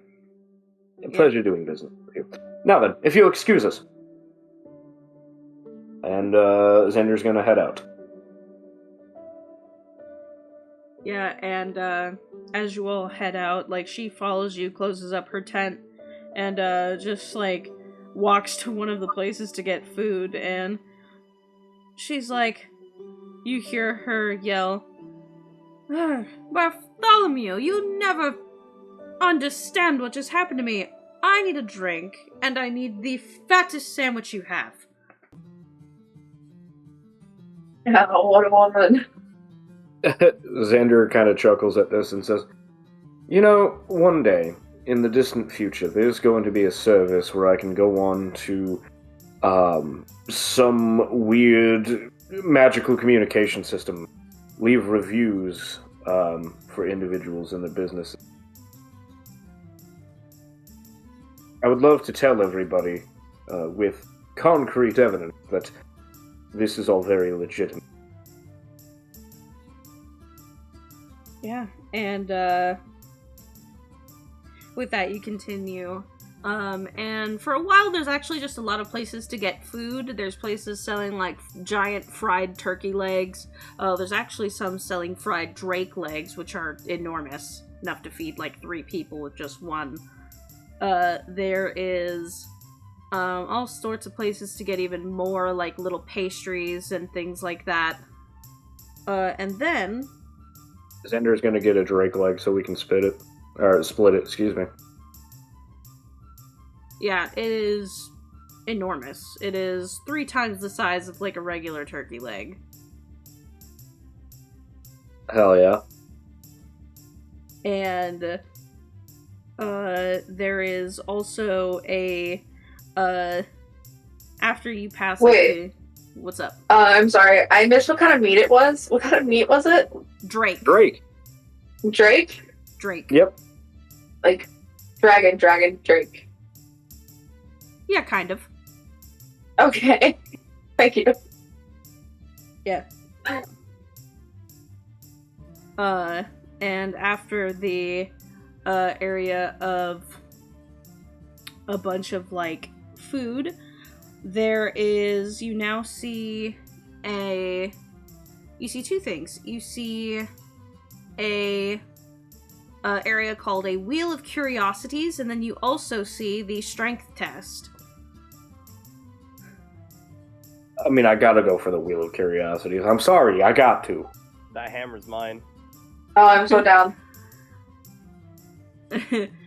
And then there is, yeah, so the Wheel of Curiosities, there's actually like a little kind of stand, like a stage that you can like step up onto, and there is what appears to be an heir-duressie.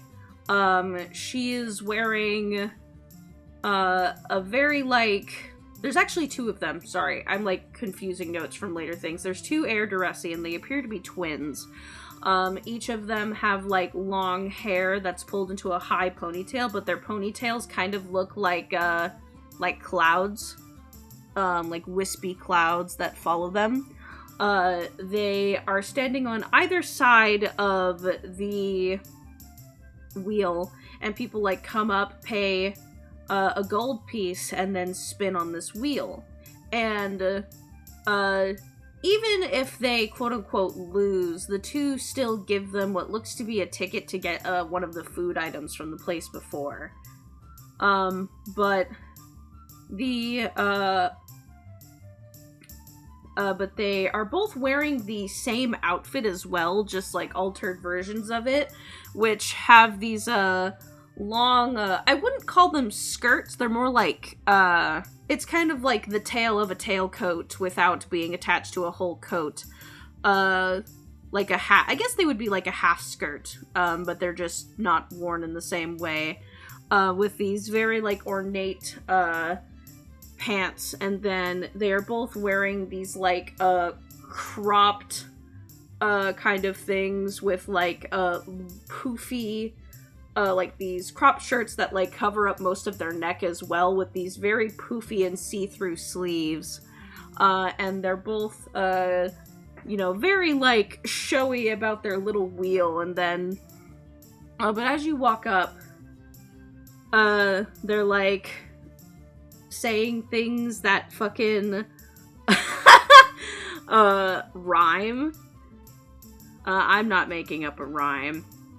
But they like finish each other's sentences. The girl will say, "Step right up," and then the guy will say, "And take a spin." And then she'll say, "And maybe for 1 gold piece," and then he finishes, "You just might win." You liar, you said you wouldn't make anything up. I know, and then I came up with one, so I did it. I love the idea that he sounds just so much less enthusiastic than she does. It's obvious that he's trying to, he just has a very monotonous voice. Definitely. Yeah, Xander will step right up and take a spin.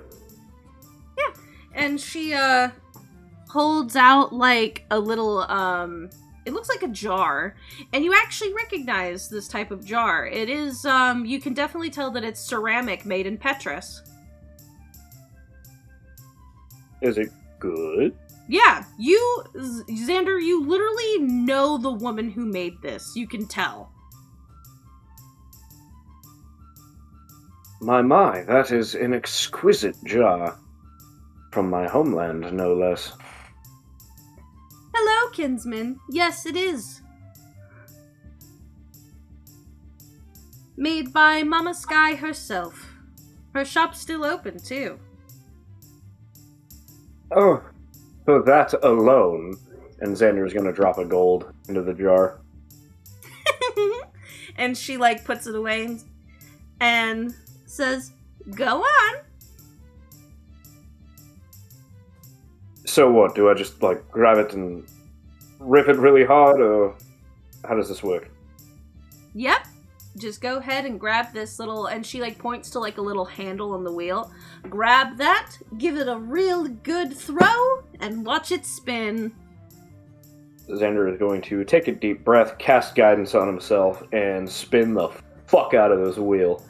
Alright, Atlee, I would like you to make me a D100 roll, and for the purposes of this, you can add your guidance. Oh. What if I get over 100? You'll see. Okay. Fucking mid-ass roll, 56. So, you see the, you see it spin, and it goes really fast at first, almost impossibly fast. And then it starts to slow down, and you hear the click, click, click, click, click, click, click, click of it slowing down. And what was the number again? 6. Yeah, and you see it land on, like, a little red stripe, and the young lady goes, "Oh no!" But, and then she takes one of the little tickets and hands it to you and says, "But you can go get a free donut right." I just saw that. Yeah. That fucking got me. I gotta stop looking at it. I gotta change channels. I gotta get out of here. Oh god. That was so fucking funny.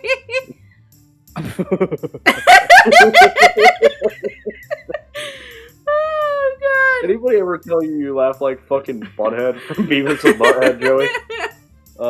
Sometimes. You can laugh like Venus, too. No.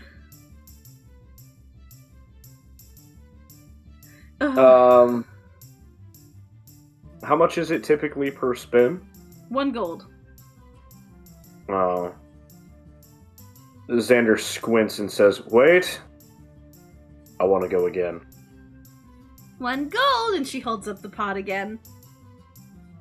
I'm gonna lose so much fucking money here. I'm gonna give her another gold. Alright. And then the guy says, "Spin the wheel," and she says, "And spin it twice. Maybe this time you'll get something nice." Fuck and off. go ahead and roll a D100.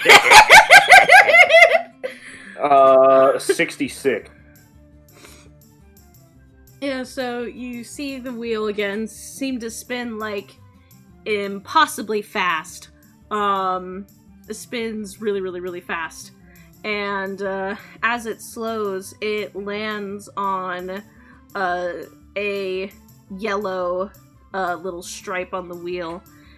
And she goes, "That's significantly better than last time." And it only feels better by about 16%. It's something. And the brother turns around and walks back over and hands you a much smaller plushie. It has the same hand feel as like a Beanie Baby, but it's shaped like an axolotl, and it's long enough to wrap around your neck.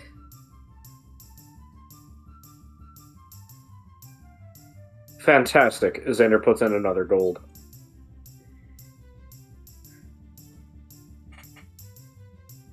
I'm at a Vegas slot machine. I'm gonna lose my fucking ass. I have a question. I have an answer. If you put in more than one gold at a time, does it give you better prizes? No, it seems that it is... It's not actually a slot machine, Mickey. It's gold per spin. So basically, 1 gold is 1 spin of the wheel. And people are, like, waiting in, like, a line, but honestly, they're kind of invested, because most of them, like, don't even have 1 gold piece. They have, like, enough silver to make a gold piece, you know? Hey, DM. Hey, me. Fucking 90. Yeah. You Nope. see that it spins and spins and spins, and then it's, like, it gets, very, very close to, like, the actual little, jackpot thing. But not quite, but it lands on a green stripe. And she goes... God damn it! And she's like, "Woohoo!" And then the brother runs over to one of their shelves, and he grabs a little snow globe. And he hands it to you. And on the inside, when you shake it, there is a little wind sprite that is stuck in a tornado, but in like a comically cute way, because wind sprites can't be hurt by tornadoes. So you spin it, and the tornado spins, and the little sprite goes, and it actually makes a noise, goes, "Whoa, whoa, whoa," but it's very, very tiny, so it's not super annoying. So like you can barely hear it unless you like literally hold your face up to it. Xander looks down at it and says, "This is absurdly cute." Hands it to Gelwood and spins again. Another gold piece. What? I gotta hit the fucking jackpot, alright? I have to know what it is. It could. Xander, maybe you should like step back. Like, don't get me wrong, we have the gold for it, but we could actually theoretically spend every fucking ounce of gold we have. Next one is a fucking 43. I spin again. Another gold piece. Drink, motherfucker! Actually, 104! Yeah, so the wheel spins and spins and spins and spins, and the twins seem to look at each other mischievously, and she like cocks a brow at him. And actually, between all of you, Emika, what's your passive perception? I will. Not great. We're at a carnival. You're being grifted. We're at a carnival. What is Vivian's 14. passive perception? Okay, yeah, Vivian, you see the twins, like, look at each other impishly, and the brother looks at her, and he raises a brow, but then he actually shakes his head, and she looks at him kind of surprised, and then kind of, like, nods as if understanding what he's saying, and as the wheel spins and spins, it, like, gets close, and you hear the click, click, click, click, click, as the little pointer is getting closer and closer to the jackpot, and it lands, and it looks like it's gonna go off of it, and you see, like, the tip of the little pointer, like, about to slip off, but then it slides back into place, over the jackpot symbol. And, both her and her twin brother, like, fly into the air for a second, like 10 feet up in the air, and go, "We got a jackpot!" Xander fucking slams his fist onto the ground so hard it like actually breaks a piece of his skin off and says, "Let's fucking go!" And all the people start clapping. And she rests on the ground and says, "We will get you a grand prize." And the brother goes back behind their little setup, like he actually walks off of the stage.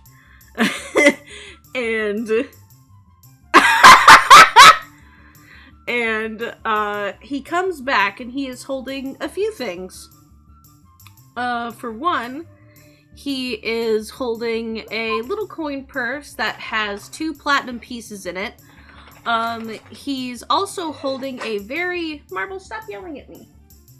Stop yelling at me. I'm not petting you right now. I'm doing something. Yeah. She's mad at me because I'm not petting her. Yeah, it's not petty to girl time. But he's also holding this very ornate purple and silver bag of holding. It's very fancy. And on top of that, he also comes out with another snow globe. And the snow globe... Sorry, with a fancy bag of holding, another snow globe. And then he has one more thing. He also comes out with because he comes out standing on the pole of a flying broom.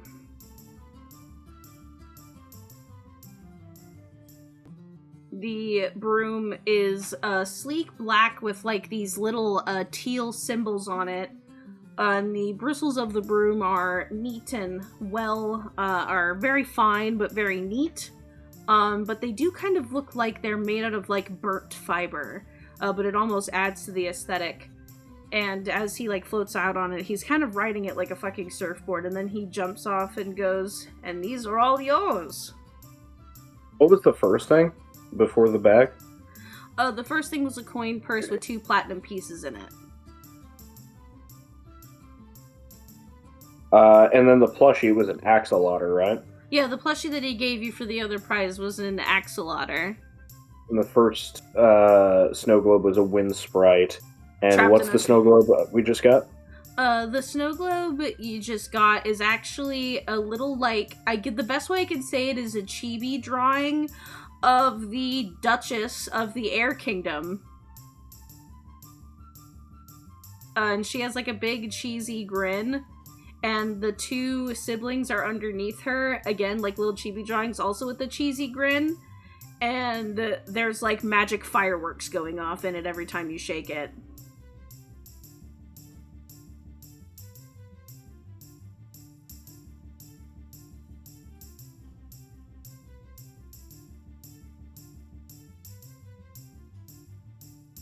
And then the broom, is this just straight up a broom of flying? Yes. It's in my contract that I have to give that to Vivian, so I'm going to. Yoink. Also, Vivian, very important, that broom that you're sitting on in your vision is this exact broom. Yeah, so hi by the way everyone. So I think that Vivian takes the broom, and there is a lot of superstition in witches about the brooms that you get. It is considered very bad luck to purchase one. So she's like deciding, is gambling for the same thing. Typically it is supposed to be given to you as a gift, which Xander just did. However, more than that, believing in luck at all is bad luck, so she just takes the damn broom. It's very complicated to be a witch. But yeah, I think she just like immediately just like, hope she jumps up right onto it. And is not going to touch the ground for the rest of the day. How many people are behind Xander right now? There's about 5 people in line. Xander is going to look at the twins and say, he's going to think for a moment about saying something, And then he's just going to shake his head, pull out 5 gold pieces, and not put them in the jar, but just hand them to the sister, and just say, paying it forward for these individuals. Appreciate your patience, folks. Thank you. Yeah. And then the other twin, the guy, he before you walk away, he like steps forward and says, "Oh, by the way, you probably don't remember me, but it's good to see you again, Xander." And then he stands upright. Xander blinks twice. Who is this motherfucker?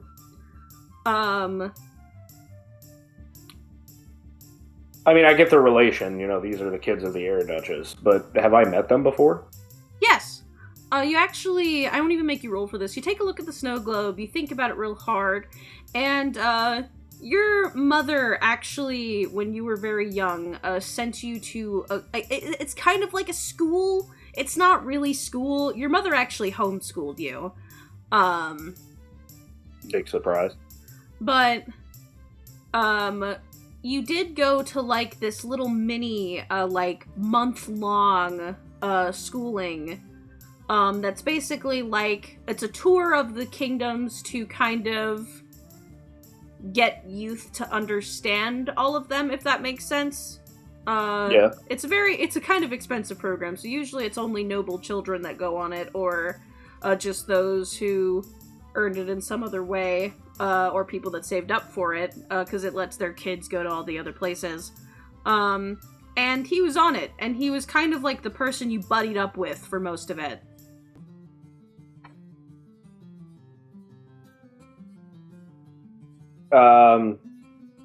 And we're about the same age, yeah?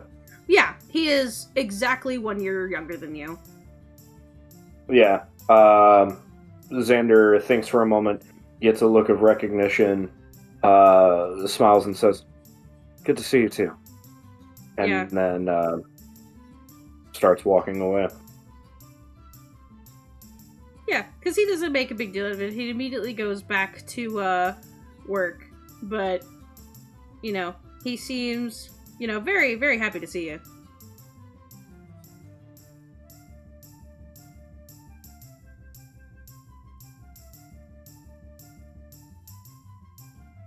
I'm trying to get my fucking shit to open. Sorry, I had a name for him. I was gonna be like, oh, you remember his name?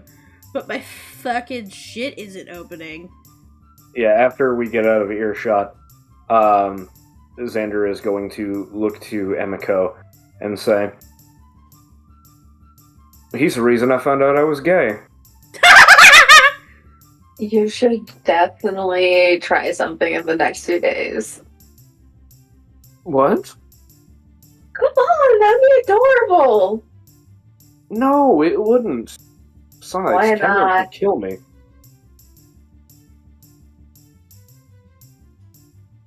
Oh, it's like that, is it? Hi, I'm here, by the way. God, I got listen it. to all of your conversations. Also, God, I got it to open. His name is Mars. Hell yeah.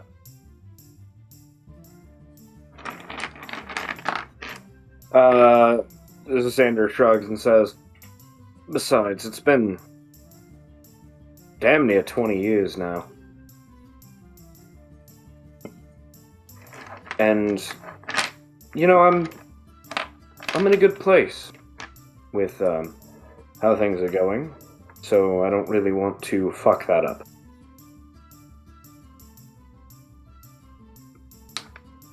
Oh, you're such like a mush now. A mush? Understandable, but dull. Someone needs to fuck that man, or I'm not leaving. Well, we all have to make sacrifices sometimes, And he switches to Jamie. Yo, wait a minute! No, I know Gelwood's real intent. He does have a very hot twin sister. Whatever she's into, you know? Oh man, okay, that's really funny. You know, the But... best part about being a man whore as a paladin is you're immune to disease. Oh god! And the best part is that, as a changeling, I can be both a man and a woman whore. Indeed. Yeah, but as you'll proceed, across from this was the test of strength, Oh yeah. which the individual manning the test of strength is this very tall, very buff Kyrian woman. Just as a refresher, Kyrian are basically unicorn people. So she is tall, she's not overly buff, but definitely takes care of herself, and she actually has these like spiked metal bands around her hooves to protect her from the cold, but they do have spikes on it purely for aesthetics. Like, it's obvious she wanted to look intimidating, and she has dark purple skin with light purple hair pulled back into a ponytail to keep it out of her face, and she has a very scary horn that protrudes out of her forehead that looks like it's made out of dark, jagged crystal. And she is almost 7 feet tall, not including the horn.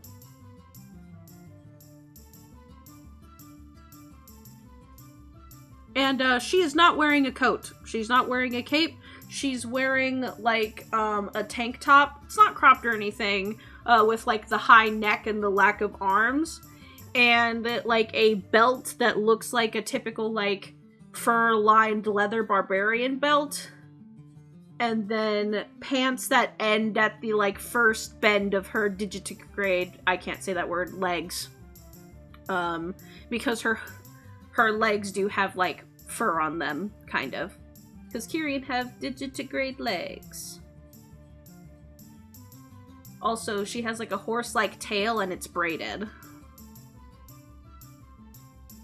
And she sees y'all approach, and she, like, has her arms crossed, and she's like, hey! Want to give it a try? Absolutely. Yeah, she takes this big hammer, and it's like, and it's huge, like, but she has no issue, like, picking it up. She picks it up by, like, the middle of, like, the pole to grab it. So not even, like, an optimal way to, like, pick up this big hammer, and she holds it out to you and goes, give it a try. That'll be 3 silver, by the way. Yeah, sure, go ahead. He hands the 3, so, like, basically, like, tosses 3 silver at her, like, trades her for the hammer. Very, Yeah. What do I say? Eagerly Yeah. ready. Yeah, and she says, and you get 3 tries. I always say the first try is a warm-up try, second try is when you try really hard, and then the third try is when you're angry. So have at it. And, when you do this, I need you to make me an athletics check. Well, now, I don't know about all that, but I can certainly, warm up on the first one. And I'm going to, as a bonus action, channel divinity to give myself Peerless Athlete. Which is going to make my first swing a 27. Yeah.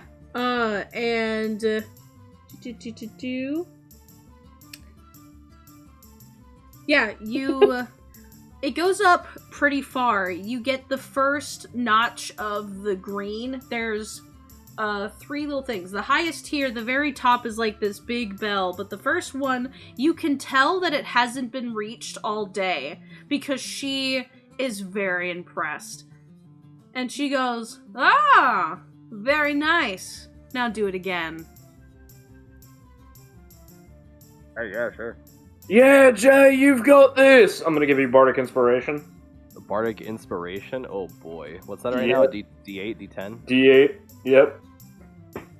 And if you use it but don't succeed, you get to keep it. Oh, wait, never mind. If 31 doesn't fucking hit the goddamn bell, I'm leaving. I quit. Yeah, the DC to hit the highest part was 30. So let's you fucking go. smack it down, and the little ball goes up, and you hear a loud gong that kind of echoes over most of this like little fairground. And she starts like clapping And she's like hype as fuck. Like she's like, fuck yeah! And Still got one more swing, dog. yeah. Yeah, Jay's gonna wipe the sweat off of his helmet and say, Oh, I thought I was gonna get that on the first one. Well, you know what? Let's see if he can do it again. Go on. You absolutely can. Oh, You've really? got this. Another bardic inspiration. yeah, I'll take it. That's a 30 exactly. Yeah, Let's so go, dude. you then see, like, you know, and this hammer is obnoxiously heavy. Like, even for someone who wears heavy armor and wields, like, great weapons, this hammer is fucking heavy. Like, you know... It's meant to be unfair, so of course it. Yeah, your wrists even start to hurt a little bit, but you lift it up and you slam it back down, and you hit it into the top, and she, like, fucking, like, cheers and starts to jump in place, and you see this light go from the base of her horn all the way to the tip of it, and a literal firework shoots out and goes into the sky and explodes. Oh my god, did you see that? It blew the hell up. Oh my god, look at that. And she goes, "Alright, two-time bell ringer. Let me go get your prize real quick." Be willing to ring your bell, if you know what I mean. Do you say that out loud? Very quietly. If she hears me, it's my fault. Yeah, you know what, I'll roll for it. No. No? She does not hear it. But she walks away and she comes back and she is carrying quite a few things, actually. For one, she hands you another snow globe, which is of a knight riding on a unicorn. And Hey, and You when, know. and when I didn't even think about that when I wrote it down. I didn't even think about that when I wrote it down. No. But when you shake it, the knight. Oh my god, no! Oh my god, no! When you shake it, the knight draws his sword and holds it in the air. hell yeah, he does. If you shake it enough, is there a little poof of confetti from the end of the sword?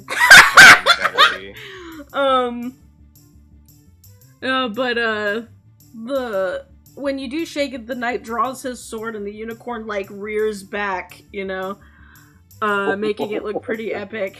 And, I enjoy this. also, this snow globe is, like, 3 times bigger than all the other ones you've gotten. And Oh. she... Oh, sorry. Yeah, she also hands you a coin purse filled with 5 platinum pieces. She also hands you, she's like, "I'm sorry, you're about to get a lot of shit." Yeah. Especially since you hit it twice, so. Oh, she, take your time. Yeah, she hands you a belt that kind of looks like the one she's wearing. It's made out of, like, a hard leather that's reinforced with what look to be like scales of some kind, and, like, fur around the end of it. I'm just wearing belts like a fucking Nomura character. And she hands that to you, and she slings it over your shoulder like one of those fucking, like, wrestling championship belts. And then she pulls out a fairly not as big as, like, the Albert one you got, but she pulls out, like, this dragon plushie, and, like, sets it on, like, a little stool that she has, so not on the ground. And then she also pulls out a little music box. And goes, "There you are."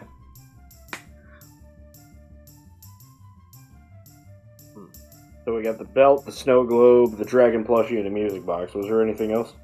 Also 5 platinum pieces. Appreciate it.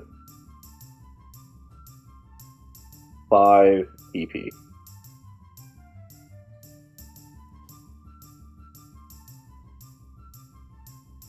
And she says, all right, there you are. Also, I should bring it up.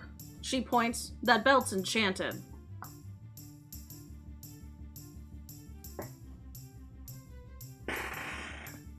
So, you all... What kind of enchantment, if you don't mind me asking? Well, the fur used on it is actually Kieran fur. I made it myself. So it's made of... Wait, is it...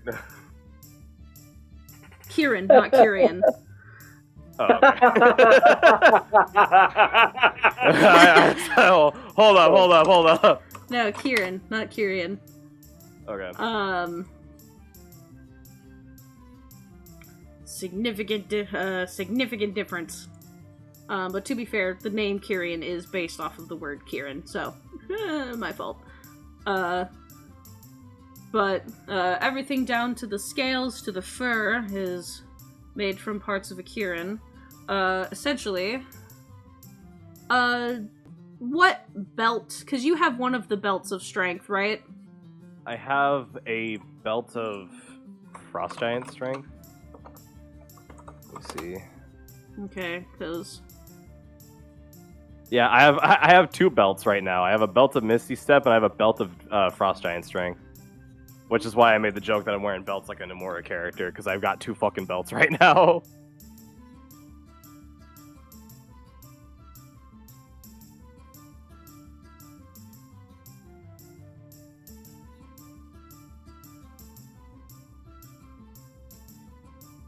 Hey, I'm just saying, if this is another belt of giant strength, then we can give one of the belts of giant strength to fucking Emiko. Then Or you would Lysel. be my favorite kind of monk, Stronk monk. Yeah, shouldn't it be Lysel? I don't know. Could it? I mean, I do want a multi-class into fighter, but that's beside the point. Yeah, the belt of the Kieran is equivalent to a fire giant belt, which is, I believe, the next one up, and then lets you cast Call Lightning 2 times a day. I'm wearing the shit out of that. You can have the Frost Giant belt. I want this badass piece of shit right here. Holy. What's the Fire Giant strength? I believe that sets it to 25. If it does... Hold on. Fire Giant. Oh, god damn it. Not Fire Giant strategy. I don't give a fuck about Elden Ring. I think Fire Giant and Frost Giant are the same. No, Fire Giant's 25, Frost Giant's 23. Oh, really? Interesting. Yeah. Belt of Fire Giant strength. That sets this motherfucker right here to 25. Damn! I'm beefy. Holy. Yeah, your strength modifier is what? +7 right now? +7, yeah. Fucking nuts. I am powerful. What's your athletics mod with your channel divinity with this belt? With my channel divinity, I have a +10 athletics, and when I channel divinity, it gives me advantage. Oh, it gives you advantage. I thought it was like +10, like the Redemption Paladin. No, that'd be insane. I don't think it'd be that insane. I think it'd be just pretty dope. But yeah, I mean, as a bonus, I guess the reason that I say that it would be insane is because the way that it is right now, it lasts a whole minute, which would not be the case if it was like the Redemption Paladin thing. Well, I think Redemption also lasts for like a whole minute. It gives you a +10 to all that shit for a minute? Yeah, all persuasion checks. Holy shit. I did that. But she also kind of like looks around and then hands Jay specifically a piece of folded parchment. What does it say? It's her number. Close. The piece of parchment has an address for an inn that you know is at like the very front of town, because this carnival is set up near like the front gate of the city, and a room number. Oh, she wants that Elwood. No way. Woo! Yeah! Yeah! No, how dare you not say that out loud. I didn't just hit that bell. I hammered that bell. Guess what I'm gonna do? Yeah, and then she like crosses her arms, winks, and goes, "Next!" Yeah, I think. I will do whatever this furry asks me to. I think now we're just gonna find the rest of the fucking games. I want all the snow globes. Yeah. Absolutely. This is gonna fucking pop up in the post credits, or well, not even post credits, but like during the credits when we wrap on this campaign, like a fucking Left 4 Dead campaign. It's gonna scroll past the snow globes found, and we're gonna be missing like 3, and it's gonna fucking infuriate me. Alright. So after the test of strength, you have the second, because there was one at the front, there's also another one here for the same thing. You have the next lottery booth, and then you also have an archery, a little archery thing. Wait, what was Stand. the other one? A lottery booth. Oh shit, more gambling. Good luck, No, boys. not you haven't gotten to find familiar yet. That's still find the familiar yet. So that's a little bit up ahead. I'm gonna go ahead and enter into the lottery though, since it's right there. Yeah. So it costs 1 gold piece to enter, and you have to do 4 numbers. 4 numbers in what range? Between 0 through 9. 0 through 9. Yes. First number is 6. Okay. Can I choose the same number more than once? Yes. Second number is 5. Okay. Third number is 5. And then what's the fourth one? Fourth number is 8. Right. I rolled a d10. And then do you want to do it for all 3 of the little drawings, or just the first one? I'll do all 3. Alright, so what's your next set of 4 numbers? 5, 8, 9. Alright, and the third one? 1, 2, 3, 8. Cool. And then is anyone else doing it? I guess if we want the maximum chance of winning, we should probably Yeah. numbers, eh? Yeah. Alright, so since Gelwood spoke up, what is your first set of 4 numbers? First set of 4 numbers. What 4 did you take? Here, I'll put it in chat, actually. I literally just rolled for the numbers that Xander picked. Alright, so... Gelwood, what are yours? So I do 3 sets of 4? Yep.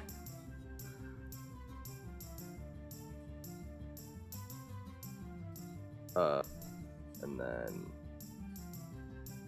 There you go. Oh my god! Nice, nice, Fuck off. nice.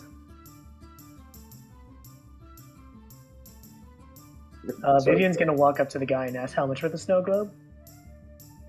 How much for the snow globe? Yeah. They don't sell one, but they do say all you have to do is get 1 number correct on all 3 drawings. It doesn't have to be in the same spot, and you get it. Sure. Okay. Oh, yeah, but, okay. But like, she pulls them to the side. How much for the fucking snow globe? Do you want to try? She and jingles her purse. Make a We persuasion have check. so much money. If I may, Vivian. Sure, you may.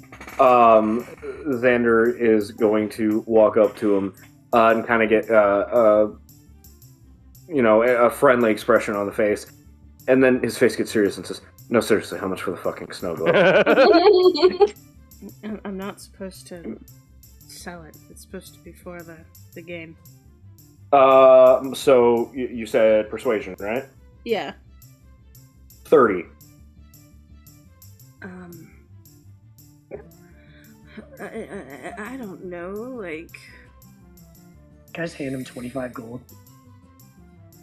And then I'll hold out my hand for the snow globe, trusting that Xander has flustered him enough. Yeah, he, like, reaches into a box under the counter and then hands it to you. And it's a snow globe with a little fur drake holding a really, really, really big gold coin. Sick. I give it to Xander. And whenever you shake the snow globe, the fur drake bites the coin. Sick. I give it to Xander and I float away. And then I'll put some numbers in for fun. Yeah, I mean, presumably they would have more than one of these motherfucking snow globes. 1, 2, 3, 4, 1, 2, 3, 4, 1, 2, 3, 4, 1, 2, 3. Okay, so, and then you also all get your things in, like, just in time for the first one. So, for the first one... Favorite kind of die to roll is a D 9,999. So for the first one, Jay's first number has 1 in common. So, Jay... If my meme numbers win us this fucking prize... For the... I don't know, but I better get something. For the first one, Emiko has 2 in common.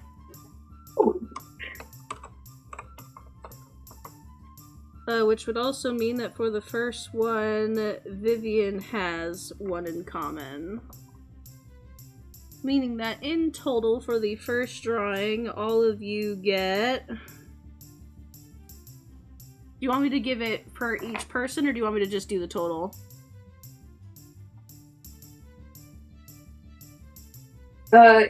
Each person, I guess.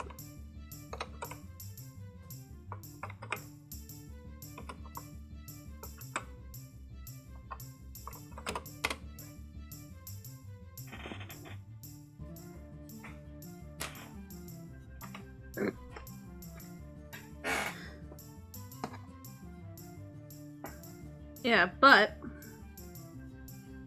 after the first thing, after you guys continue and after you guys buy the snow globe because you flustered the guy, And then immediately get a return on our investment.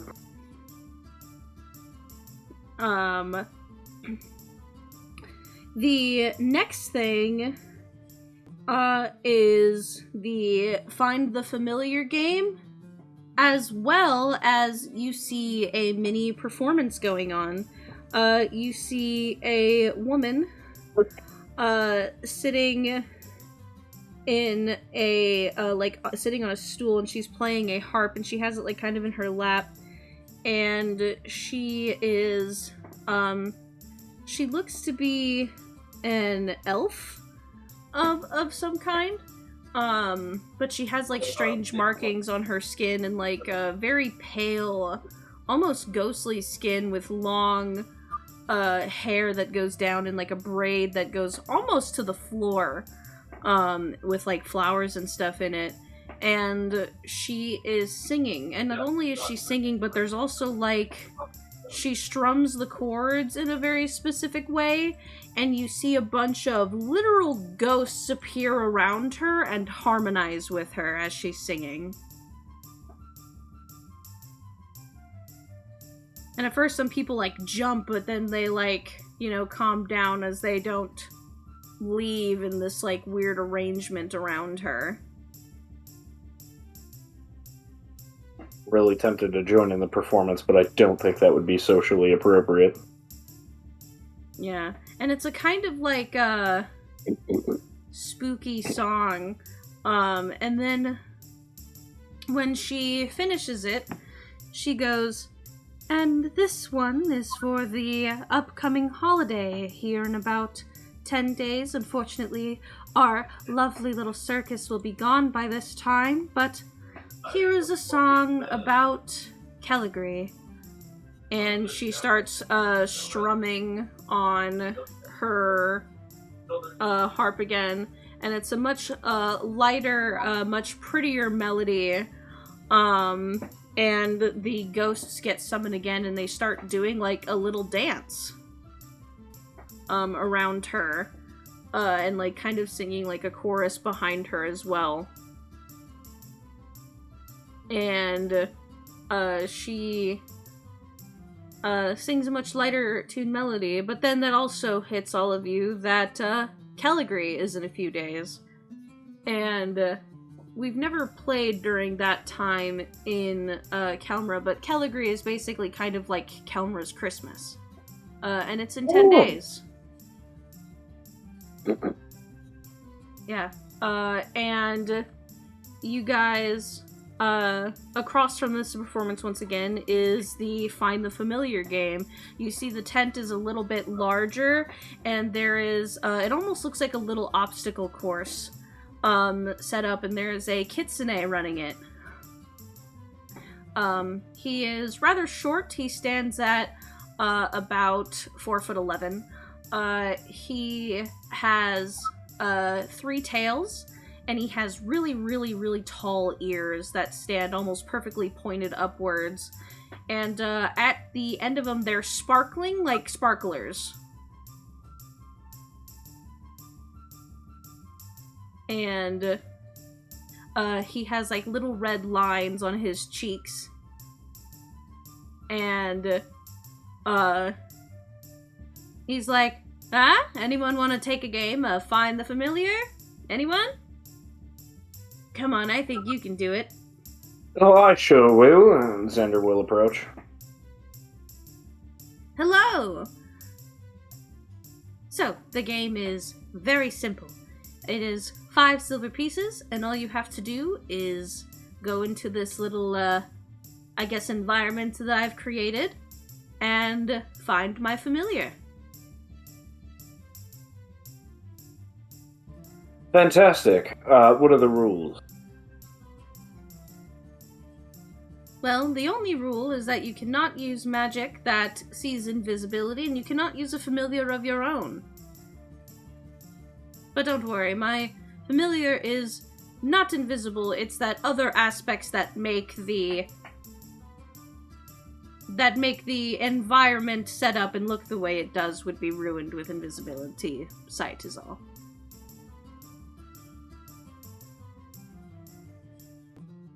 Interesting. I'll give it a go. Can we see what your familiar looks like? Oh, yes. I will have him right here. And he, like, snaps his fingers, and you see this tiny little chameleon pop up, that at the end of its tail, it also has, like, a little sparkler going off that looks like the sparklers at the top of his ears. And it has white and red stripes. Literally looks like if a chameleon... Is a chameleon the one that copies colors? Yes. Yeah. Yeah, is copying a peppermint candy. Okay. She's gonna say into the necklace, how badly do we all want to do this, or do you want me to cheat? She's gonna think into the necklace, I'll say. Because I can just have Tip know where he is, now that I'm seeing him. Xander will respond. I'd like to give it an actual go, if that's alright. Sounds good. Yeah, so he waves his hand and his familiar, like, puffs into a cloud of, like a mini, like, firework that isn't actually hot, and disappears. And then he stands up and pulls open, like, the full, quote-unquote, door into the, tent. And it does look like there's like a mini piece of the spirit world in here. Like it's a whole fake environment set up. And he said that he specifically said that the chameleon wouldn't be invisible, right? Just hiding? Yes, just hiding. Cool. How big is this area? It is a 20-foot cube. 20-foot cube. As a bonus action, I'm going to use the wand that we got to summon a copy of myself. And I'm going to command the copy to cast hallucinatory terrain on the area to make it look like grassy plains, thus revealing the position of the chameleon, because I assume it's trying to blend in with the pre-existing environment, and he didn't say that that was a rule. That I couldn't do that. Okay. He's a chameleon, though, so still make me a perception check. Bet. 19. Alright.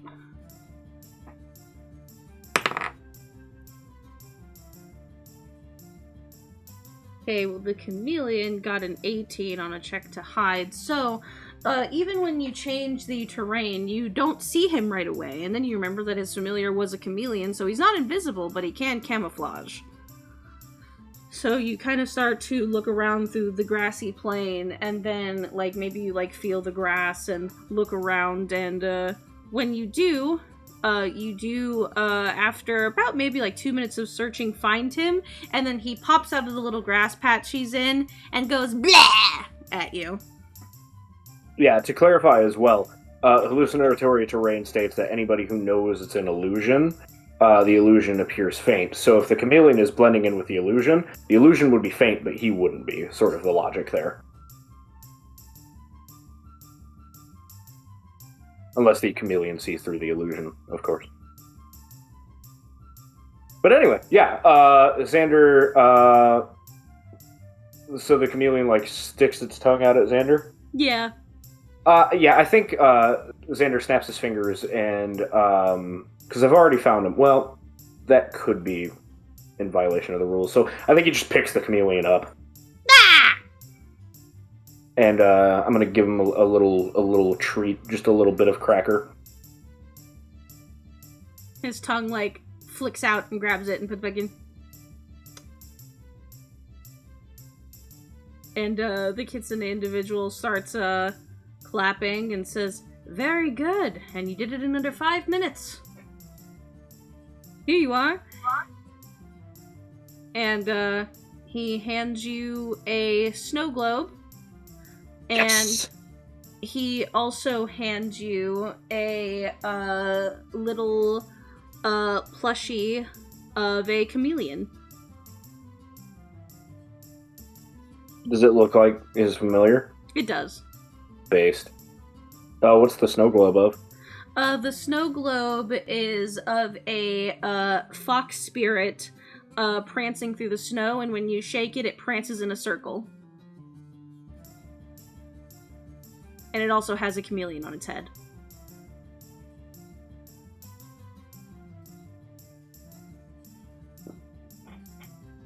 Hell yeah. Xander is going to say, "Very entertaining game. Thank you very much for letting us play." Of course. And I think as Xander walks out of the little booth area, the kitsune hears a laugh, and Anodyne is just there, and kind of gives the chameleon a wave before running away. Yeah, the chameleon boops Anodyne on the nose. Hell yeah. Adorable. Yeah. But then, after that game,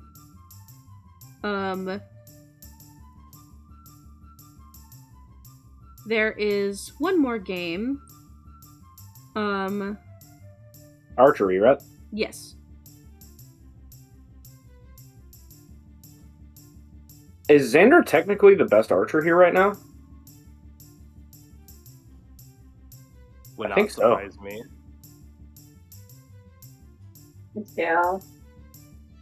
Yeah, because Jay's dexterity sucks, and I'm the only other person with proficiency with bows. And because I want to get one more thing done before the session ends, just go ahead and make me 3, I guess, attack rolls. Any rules on this one? This one definitely has a no magic rule and just says just straight skill with a bow. Alrighty.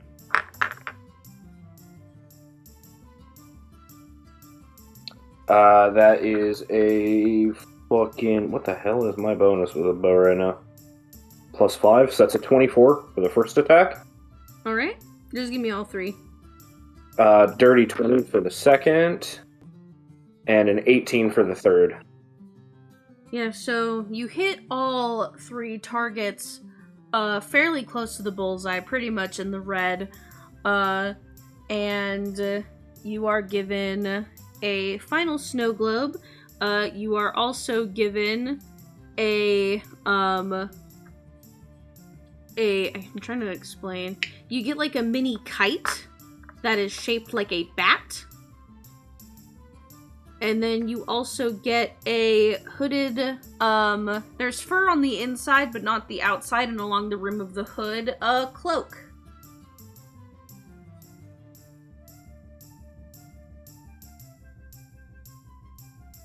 Hell yeah. And the cloak has a very, very, very tiny enchantment on it, and it is a +1 to any attacks made with a bow. Attunement? No. Yeah, definitely fucking grabbing that cloak. What's the snow globe of? The snow globe, has a, like a person, kneeled down in the snow, drawing back a bow, and when you shake it, they shoot an arrow, into the quote-unquote, sky. And the arrow, like, slowly goes up into the further reaches of the snow globe. Hell yeah.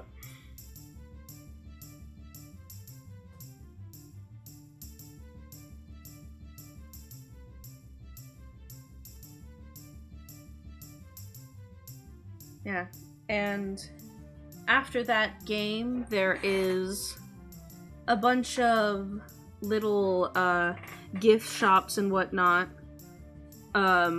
You know, some of them are Caligari themed. There's little, blue and silver bells and streamers, lined about. This is, where a lot of the, like, just regular gift shops are. But, on the other side of those, you see the, looming tent. Currently, right now, it is closed off because the circus has not started. But you can see ever so often that someone comes out from, like, under the tent and walks around and goes to another part of it.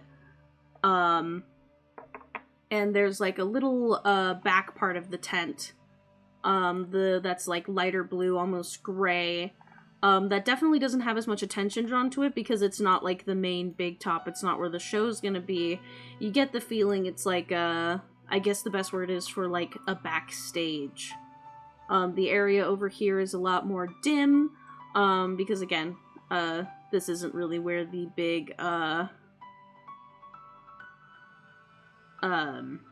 attraction is at the moment, because right now it's just the little carnival and all the games and the petting zoo and whatnot.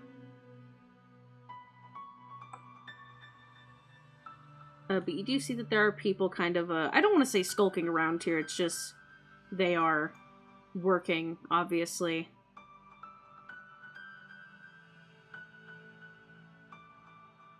Yeah.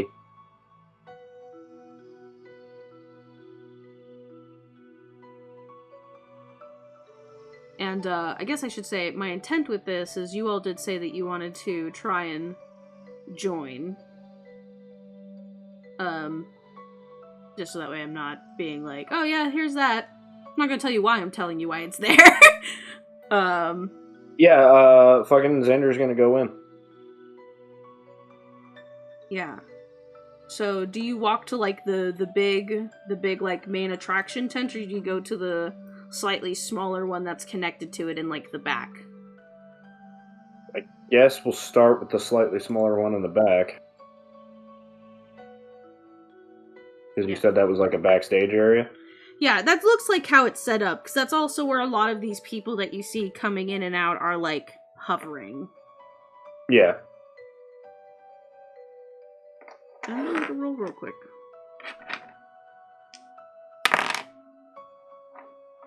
Okay. Yeah, and as you approach, you all see this, little cat, run out from, like, under the tent. Because, again, it's just a tent, like, so it's, like, you know, you could just crawl under the little fabric that makes up the tent. And 1 second. Kitty.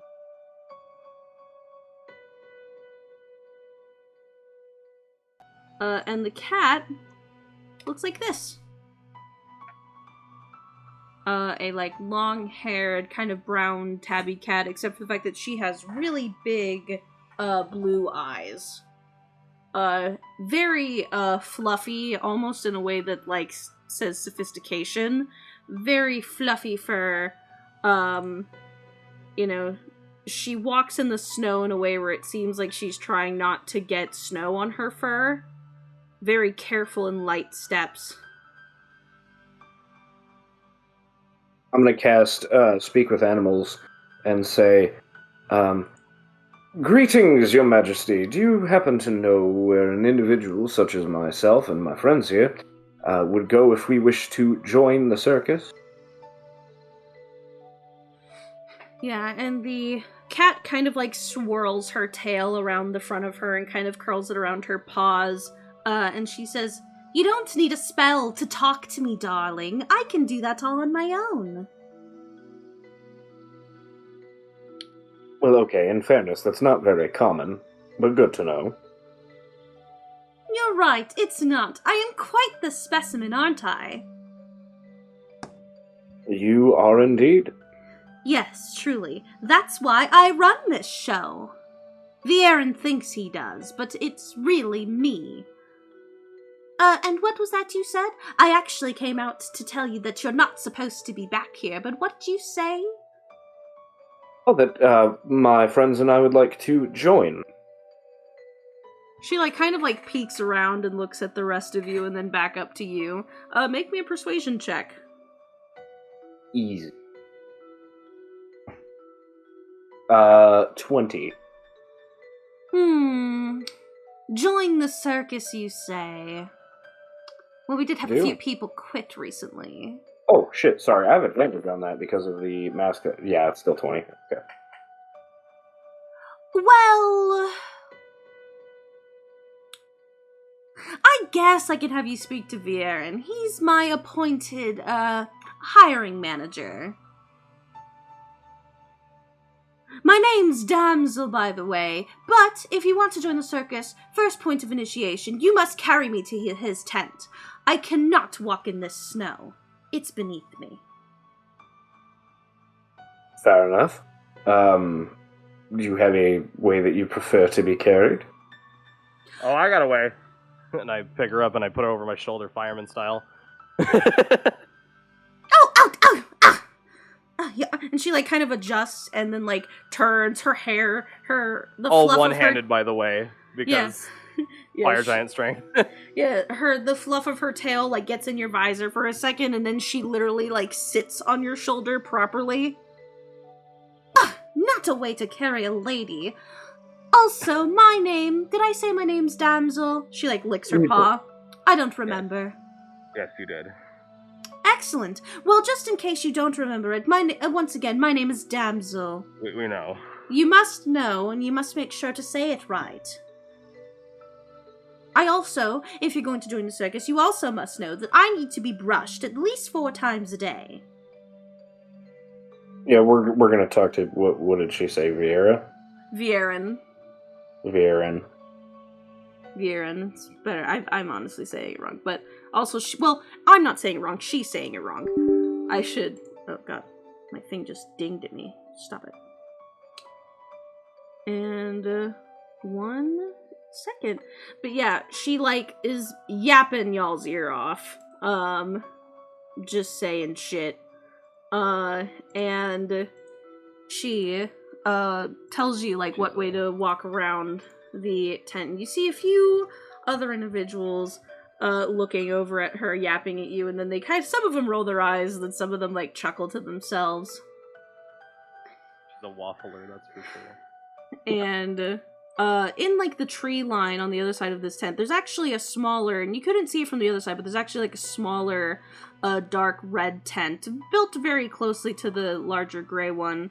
And she goes, "Oh, he's over there. He has his own tent for reasons. I'll go get him." And she jumps off of Jay's shoulder and walks the few feet and goes, Viren, darling, there's those who want to speak to you. As she jumps off of Jelwood's shoulder, can I just do a quick druidcraft cantrip to dry off any parts of her fur that got wet from the snow outside? Yeah. And she goes, "Oh." And you hear yes, just a moment. "Also, damsel, where have you been? You missed your third brushing today." "Oh, I had King brush me." "Oh, fair enough." And you see, walking out of the tent,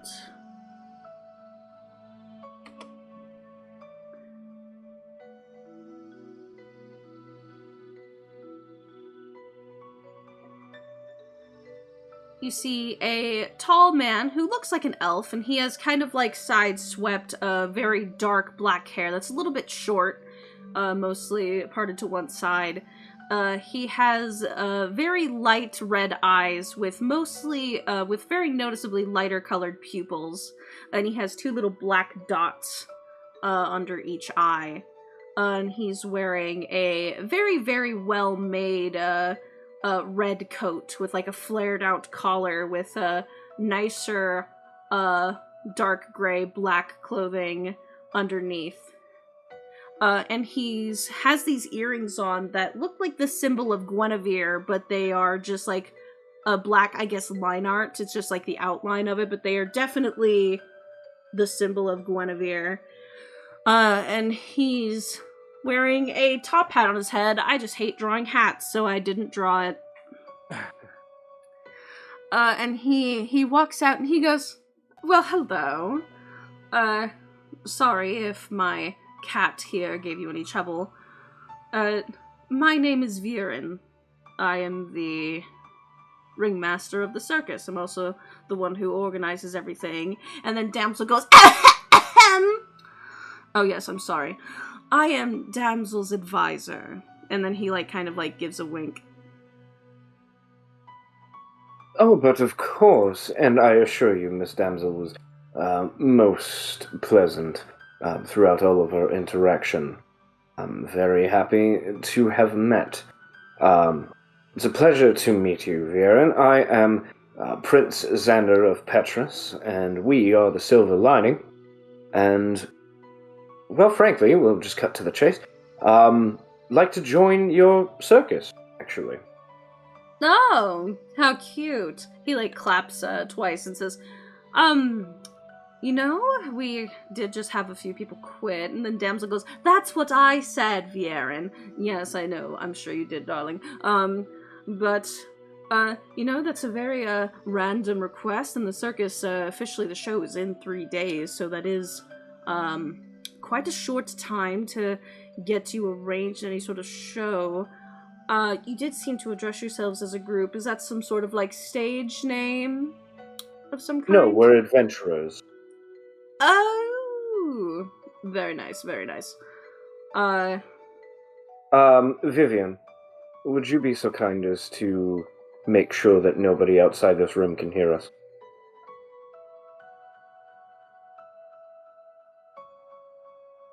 Would I? Cast a silence spell on us. I don't have a silent spell. I don't know what you're asking me to do. I cast Fog Cloud. Is that what you wanted? No. Xander just, you had Pass Without Trace for a while there. So I think Xander do not anymore. I think Xander just kind of assumed that was a thing that you could do. I think that you say, "Can you make it quiet?" And she says, "Yes, absolutely." And she casts Misty Step 20 feet straight up. And then lands back on the ground next to you on her broom. Says, "Okay, they can't hear us anymore." She lies. Right then. Well, I'll just have to do it myself. Xander snaps both of his fingers, and I'm going to cast Pass Without Trace. Oh, very serious. So what, Your circus is going to be attacked. I'm sorry, what? There are dignitaries coming in from overseas. Oh, Very yes! well-to-do. I'm so sorry for interrupting you. Please go ahead. Thank you. The Skinari are planning on attacking. The Skinari. Indeed. Damn. He gets, like, really annoyed for a second, and he goes, "That's actually why 2 of my people just quit. I'm not upset at them, of course, but it was...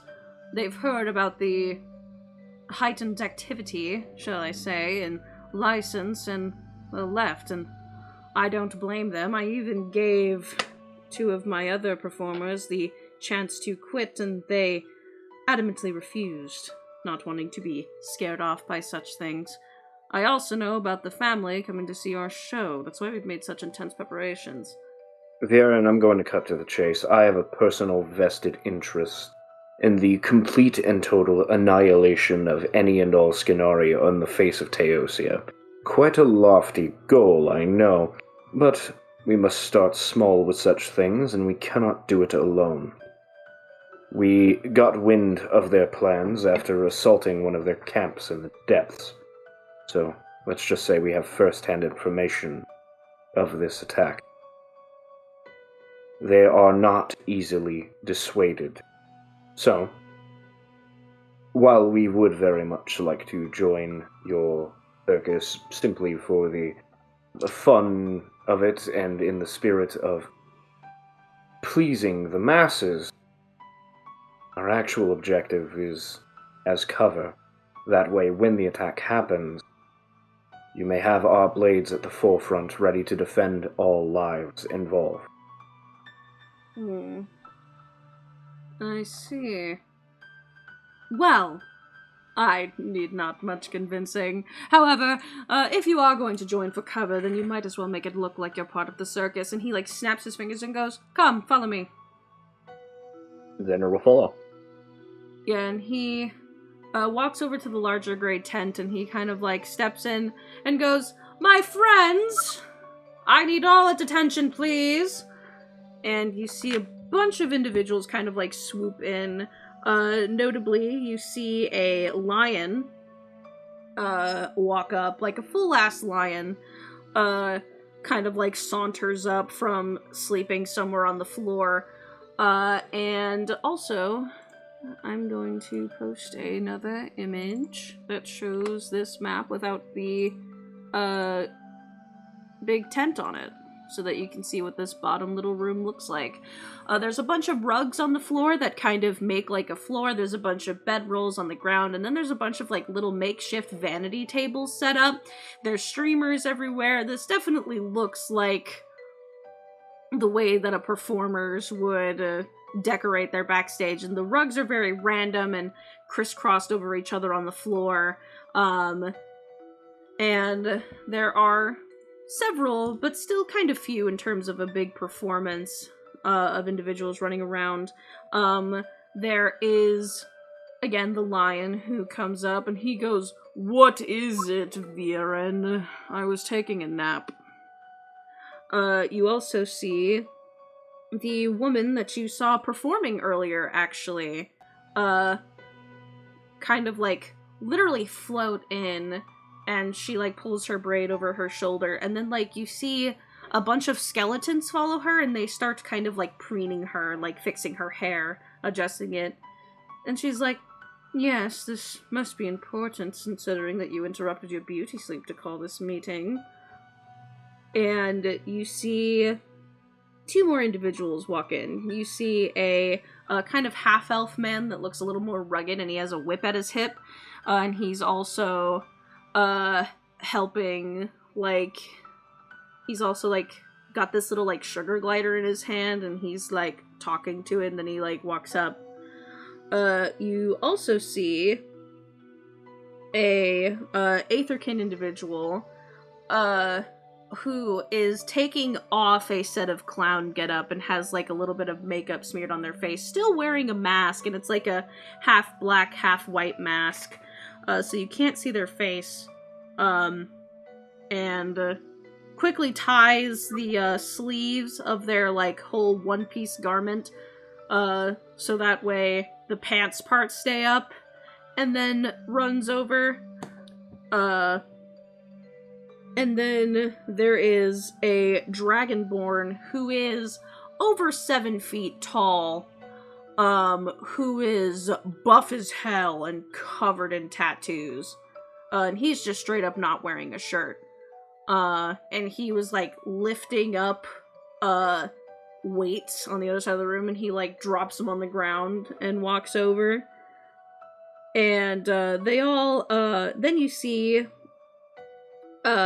someone who looks like a Nekomata, which is like the cat people. They are also spiritkin, but she has like more fluff on her face. Like she doesn't have like a humanoid fully face. She has like fluff on her cheeks and actually a cat's nose, with like little bits of brown and white fur. And she's currently like fiddling with a flaming dagger, and then she walks over as well. And Viren says, "My friends, there is something very important going on. I am not the deliverer of this news, so I will actually leave it to our new friends, the Silver Lining, to give you an update on the situation, because not only will they be joining us, but they are also protecting us. Go on, my friends." Yeah. Xander is going to clear his throat and say, "Greetings, my new friends. I am Prince Xander of Petrus. We are, of course, the adventuring group known as the Silver Lining. Without giving away too many intricate details, for fear that we may be in mixed company, as well as putting on a performance, we heard some rumors, shall we say, that events may be taking place that could put your safety in jeopardy over the course of your next performance. And in order to ensure that everybody remains safe, secure, we have offered our services to Mr. Vieira." Yeah, and, when you say this, one person, Vivian, you notice this, one person among the group, specifically, the, Nekomata, well, actually, no, sorry. Specifically the elf, individual seems to look at, Viren very concerned for a second, and actually says, "But, never mind," and, tries to wipe the concern off her face. "You have concerns," Xander says, addressing that person directly. "Oh, no, it just had to do with... We just had a bunch of people quit. For reasons, I just didn't know that would come up so soon. I apologize." It's quite alright. Does this person appear to be telling the truth? Make me an insight check. I would love to. That is a 24. Oh, wait, no, sorry, I'm a liar. 28. Well, no, she's not telling the truth at all. However, it doesn't seem like what she was gonna say has anything to do with, like, necessarily the situation. Nothing to do with the Skinari, and really nothing to do with what she said about people quitting. It had everything to do with she knows something about Viren, specifically, as a person that is bringing up concern. Like, she is concerned with Viren?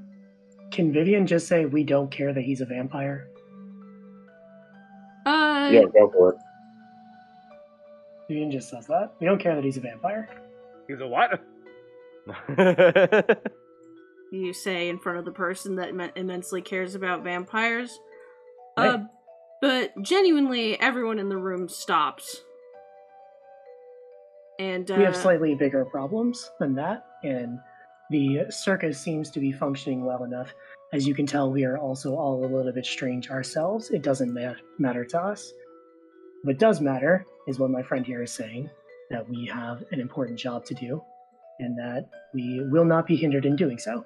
So if you have anything that you think may be relevant, anything at all that you see that is out of place or strange, please tell it to one of us, and we will be out of your hair before you know it. Yeah, Viren, rubs the back of his neck.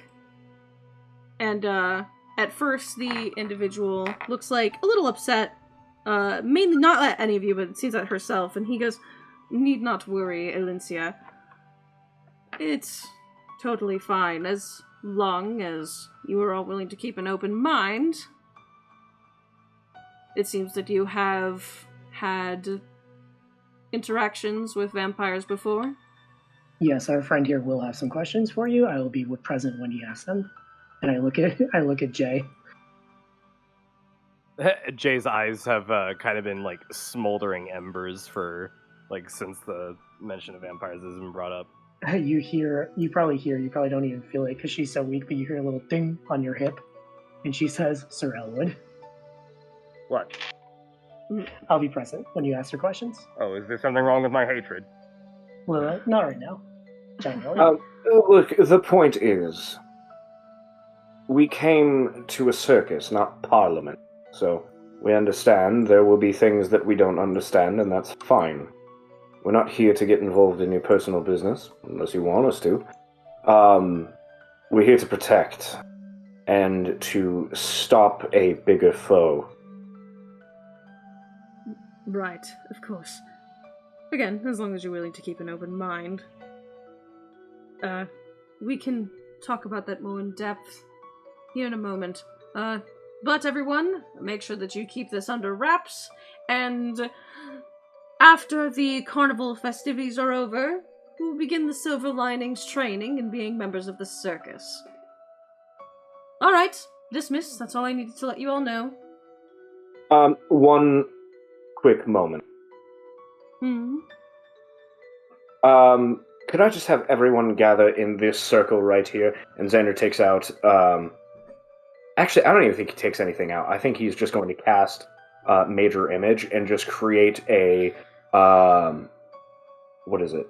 40-foot diameter circle? You can cast Fireball. No, I'm going to cast Zone of Truth. I know. Yeah. Awkwardly, all of the members of Everyone the step on the circle. Oh, sorry. There was a delay. I was gonna say all of them awkwardly step into the circle.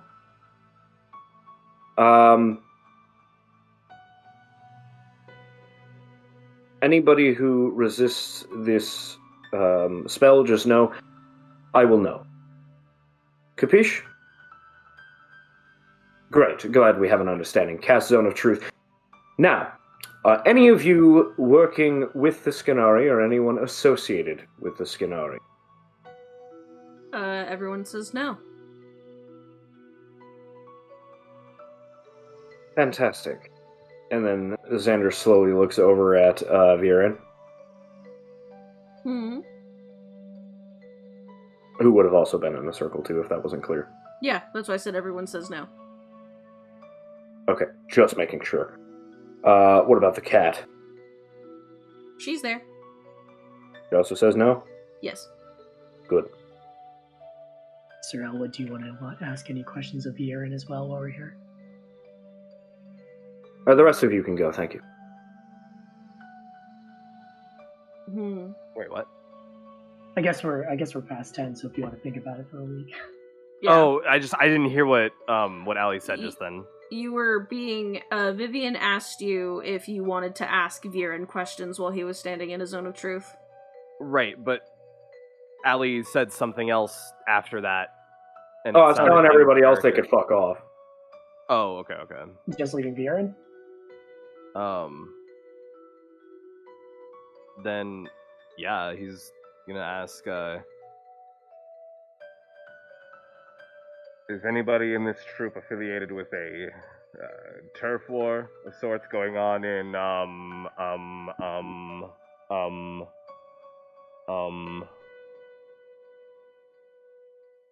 Joey frantically. Whispering Pines. Whispering Pines? No.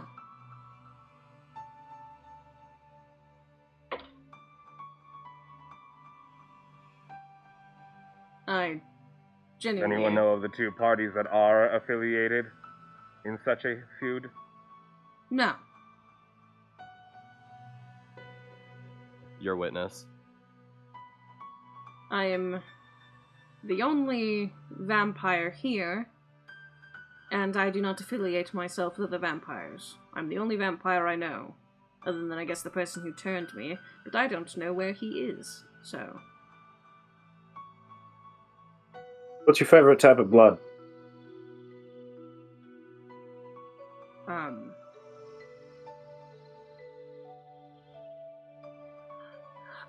I guess I do like a bit of a primal born moose.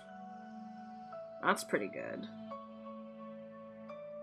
Dander shrugs, looks at Gelwood and says, "Anything further? That's good enough for me." I don't know what the hell he's talking about. Sure, why not? Oh, and you know, I've never had it from the source, but also Flame Duresi blood is pretty good. But I didn't drink it from him. He cut his hand and put it in a glass. Past what year is it right now? I forgot. It's 2024? No. True. It's 6677 AES. Come on, man. It's 6677 AES. You can find plenty of people who are consenting. I don't really care if you drank it from the source. Oh, but it still matters socially. Yeah, but, only to terrible people. No, not really. You're not really from here, are you? No, I just said I'm from Petrus. Yeah, that makes a lot of sense. It's rather frowned upon, Prince Xander. Is it really? Yes, Quite. Oh. generally. Why? Because vampires are seen as blood-sucking, horrible, murderous monsters. Hence why your friend here doesn't like me too much. Well, he just has personal involvement. Anyway, that's not the point. If we have no more further questions for you, then I'll release the spell. And Xander does. Thank you. Also, but the festivities end here in a few hours. You can go enjoy yourselves further, but meet back here in that time. In order to prepare you, in order for your cover to work, we need to start helping you immediately. And I'll see you then, yes? Formation of the acts, of course. Yes. Yes. Well, it was nice meeting you all. I will see you in 3 hours. And he will walk out of the tent, and I will end session there. Good fuck.